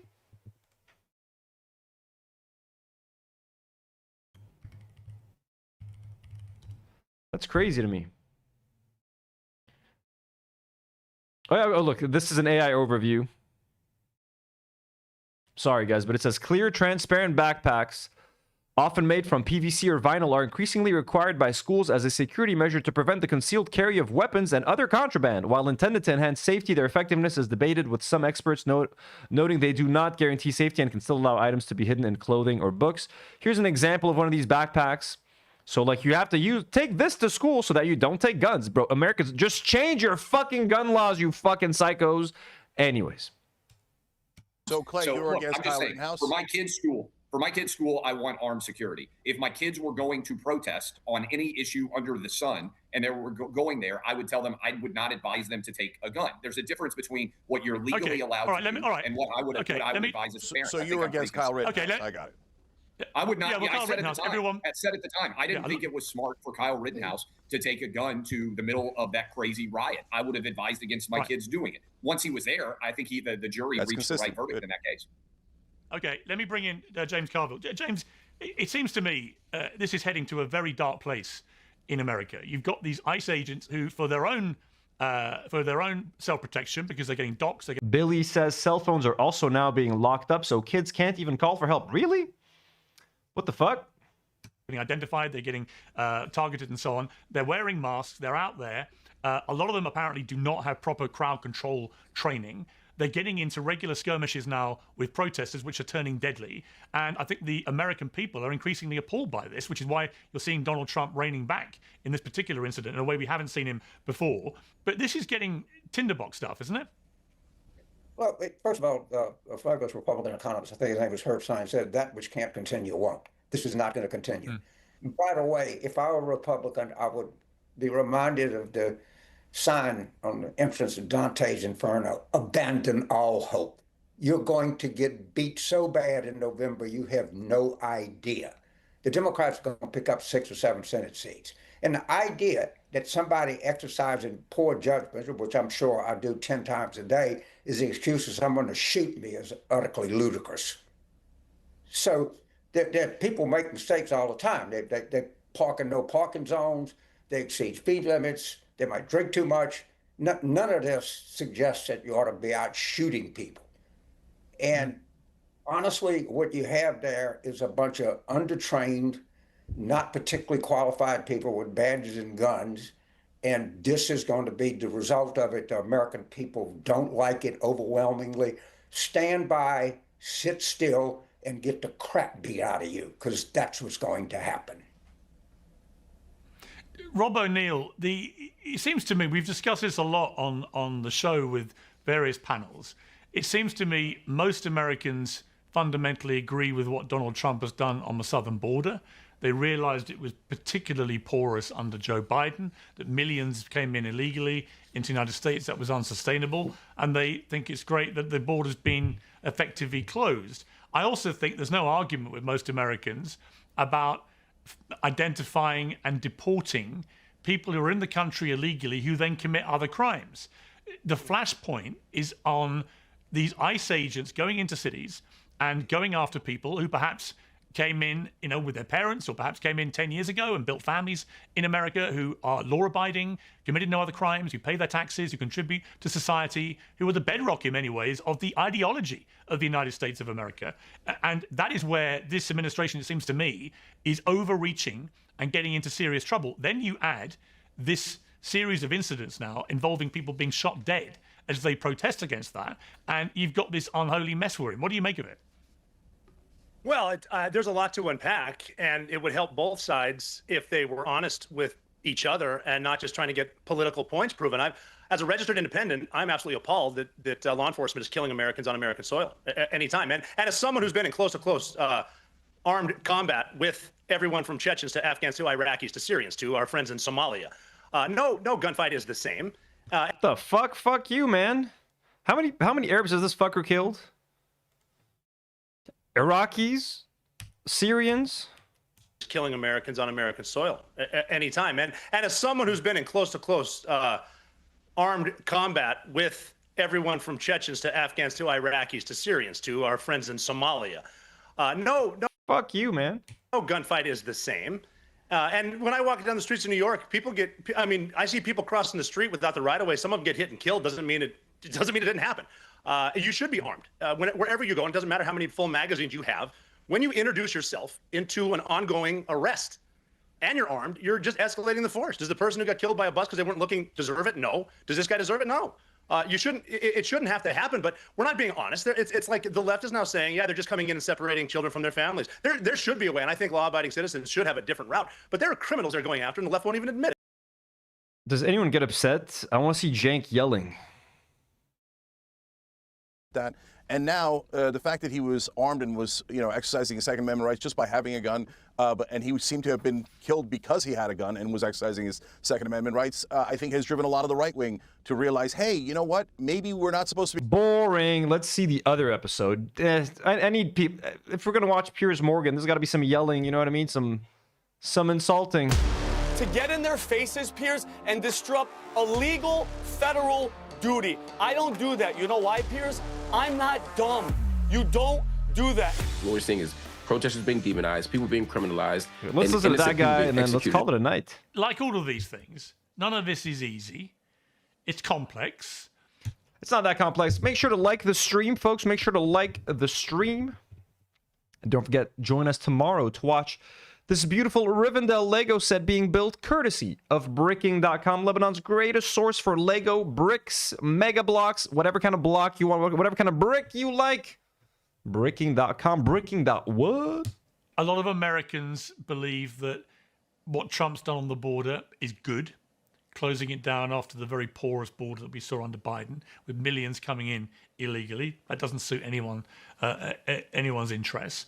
A lot of people believe that if you're in America already undocumented illegally and you commit another crime, Jillian Michaels, we've missed you so much on Her Take. Is Her Take still a thing, by the way? The flashpoint is about...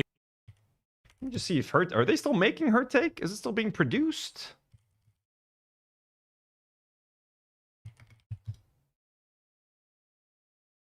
Oh yeah, shit, streamed 4 hours ago.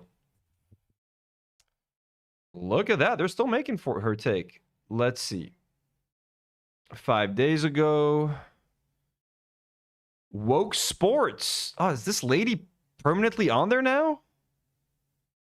Ew, man. Who's watching this?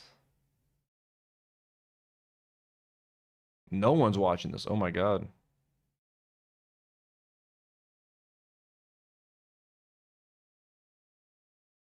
Is Anna still on the show? I mean, she's on this one. Anyways. People who may have built their lives in America but came in illegally, who may have been there a number of years, contributed to society, brought up kids and so on. And secondary to that flashpoint is ICE going around urban cities and raiding people's homes, raiding people's workplaces, and getting into now what seems to be constant running battles with protesters, which are leading to people being shot dead. And, I can tell you, looking at this from afar in the UK, where I am at the moment, it's pretty horrifying. What is happening here? I think you've used the perfect word, and welcome back, Piers. It's really good to see you in good health. This idea of horror and it being horrifying, I think, is right and exact. The government is essentially waging war not just on people who are deemed to be unlawfully here, which is an entirely different conversation that we can have because it's far more complex than just saying Americans don't want them here. I don't think that's true, and I don't think that that's the full story, even if it were.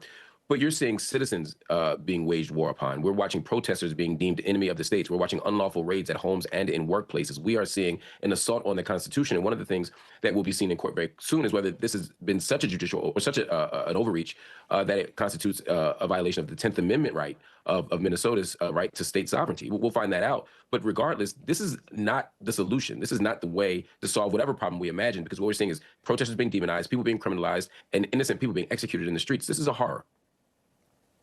Vinny and Shauna, great to see you.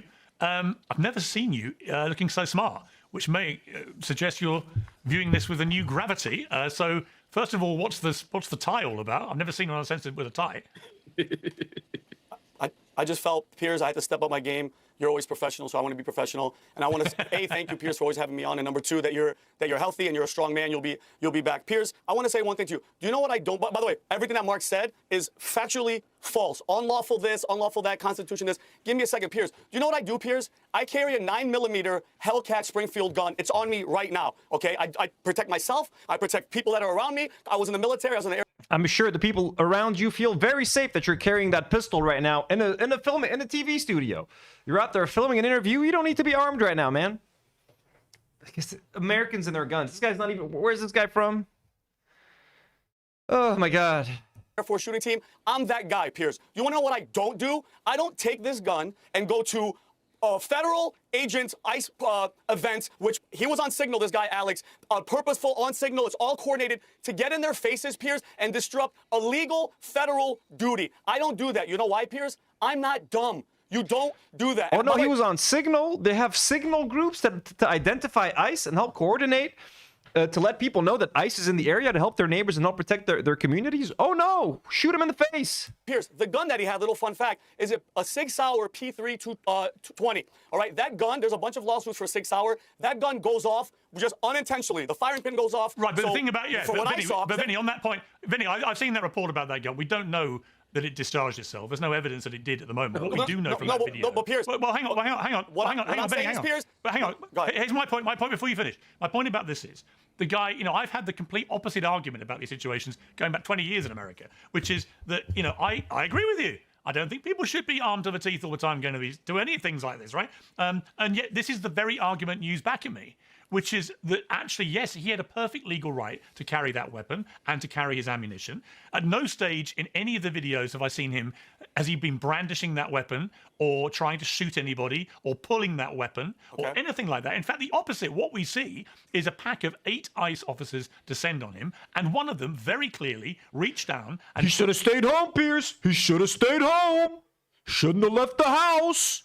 Should have shut up, stayed home, and submitted. The 3 S's, Piers, the 3 S's. Take this guy's weapon out of his holster on his waist and take it away, and he is then shot with the first shot a second after that, when they know he's unarmed. So every part of this fails, but so does the logic. I have to say, to me, there's an hypocrisy on the conservative right, which is that I've always been told, right to bear arms, Second Amendment, no one can interfere with that. Yet when this guy does it, suddenly this is wrong. I don't remember that being the way the Kyle Rittenhouse debate was framed, right? I didn't see people on the conservative right then saying that. They said the opposite. That's right.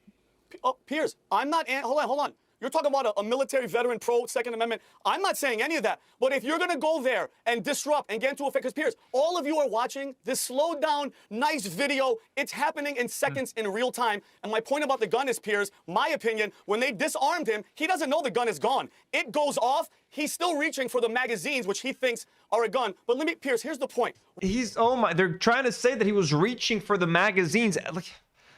Dude, oh my God, man. Oh my God. This guy should be fucking sued as hell. This guy should fucking go to hell. Why is this all happening in Minnesota? Can we stop? In Texas, there's 10 times more illegal deportations. You don't hear none of this, Piers. None of this. You know why it's in Minnesota, Piers? Because Tim Walz, Mayor Fry, Ilhan Omar are pushing for people to get in their faces and do this type of stuff. Under Obama, you didn't hear any of it, okay? And he deported under Obama, he didn't have Gestapo going door to door, knocking on doors, tearing families apart. He was tearing families apart, but not like that. A slightly more humane way. Still fucked up, you could say, but more humane. Way more people than Trump. He's kicking Trump. And it's just Minnesotans standing up for their own brothers, for their own sisters, for their community.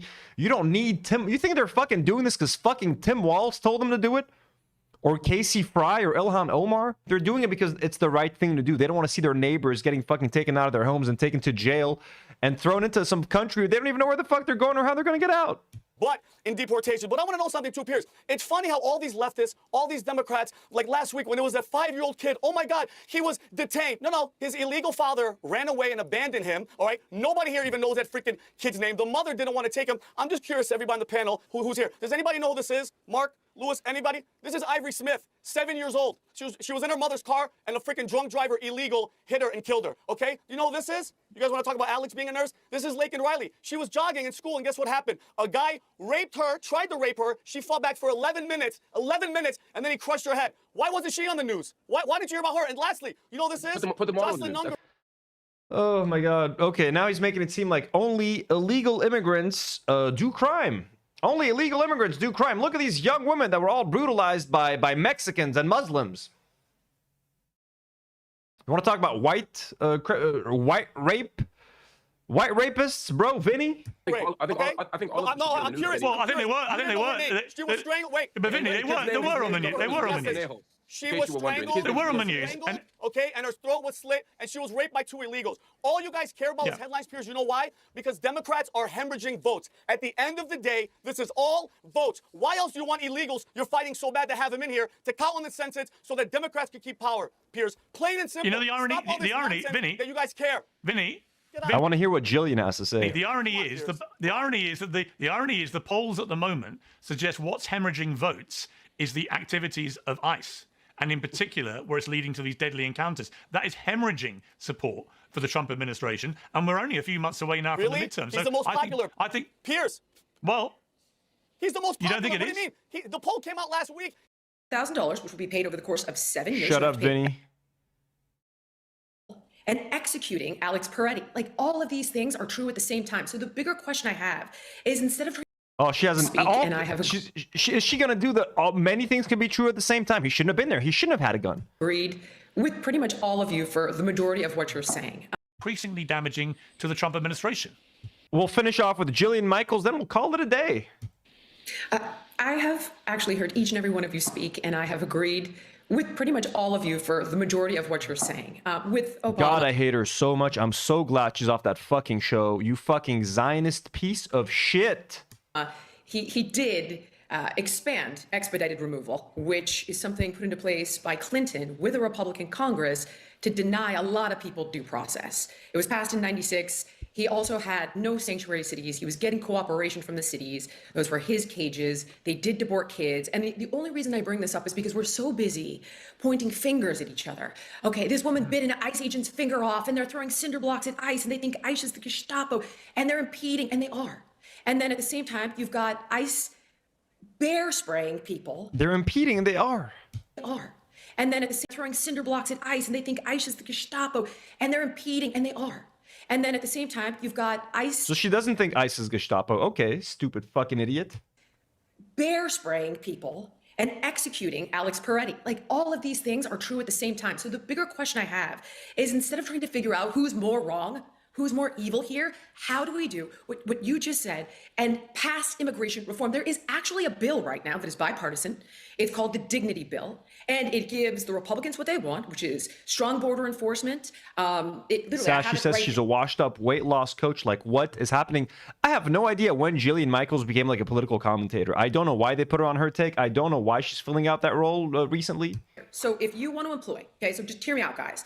If you want to employ somebody... I'm not going to hear you out, you stupid fucking idiot. I'm done. Guys, that was it for today's stream.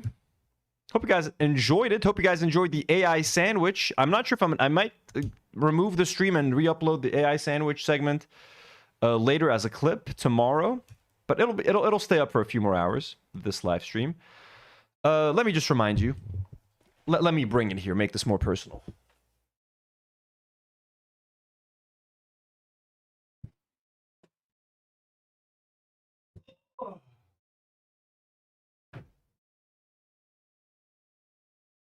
Ooh.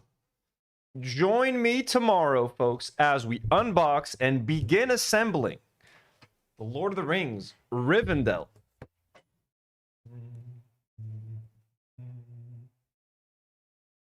Look at the back of the packaging.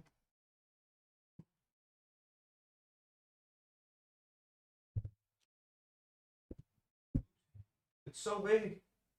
Look at that.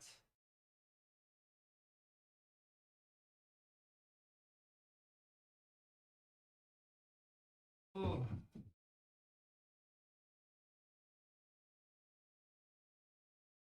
We will be unboxing this beauty, this gigantic beauty. Let me zoom in a little bit.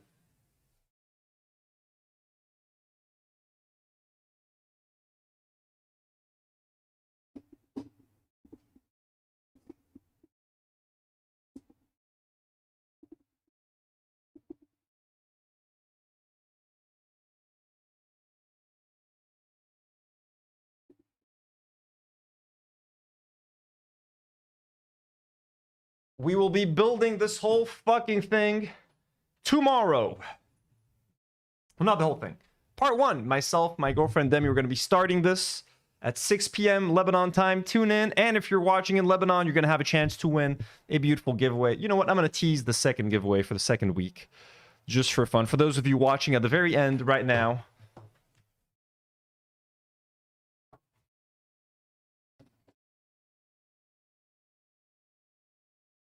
so week 1, I'm giving away Mandalorian. It's a little sneak peek for you guys watching right now.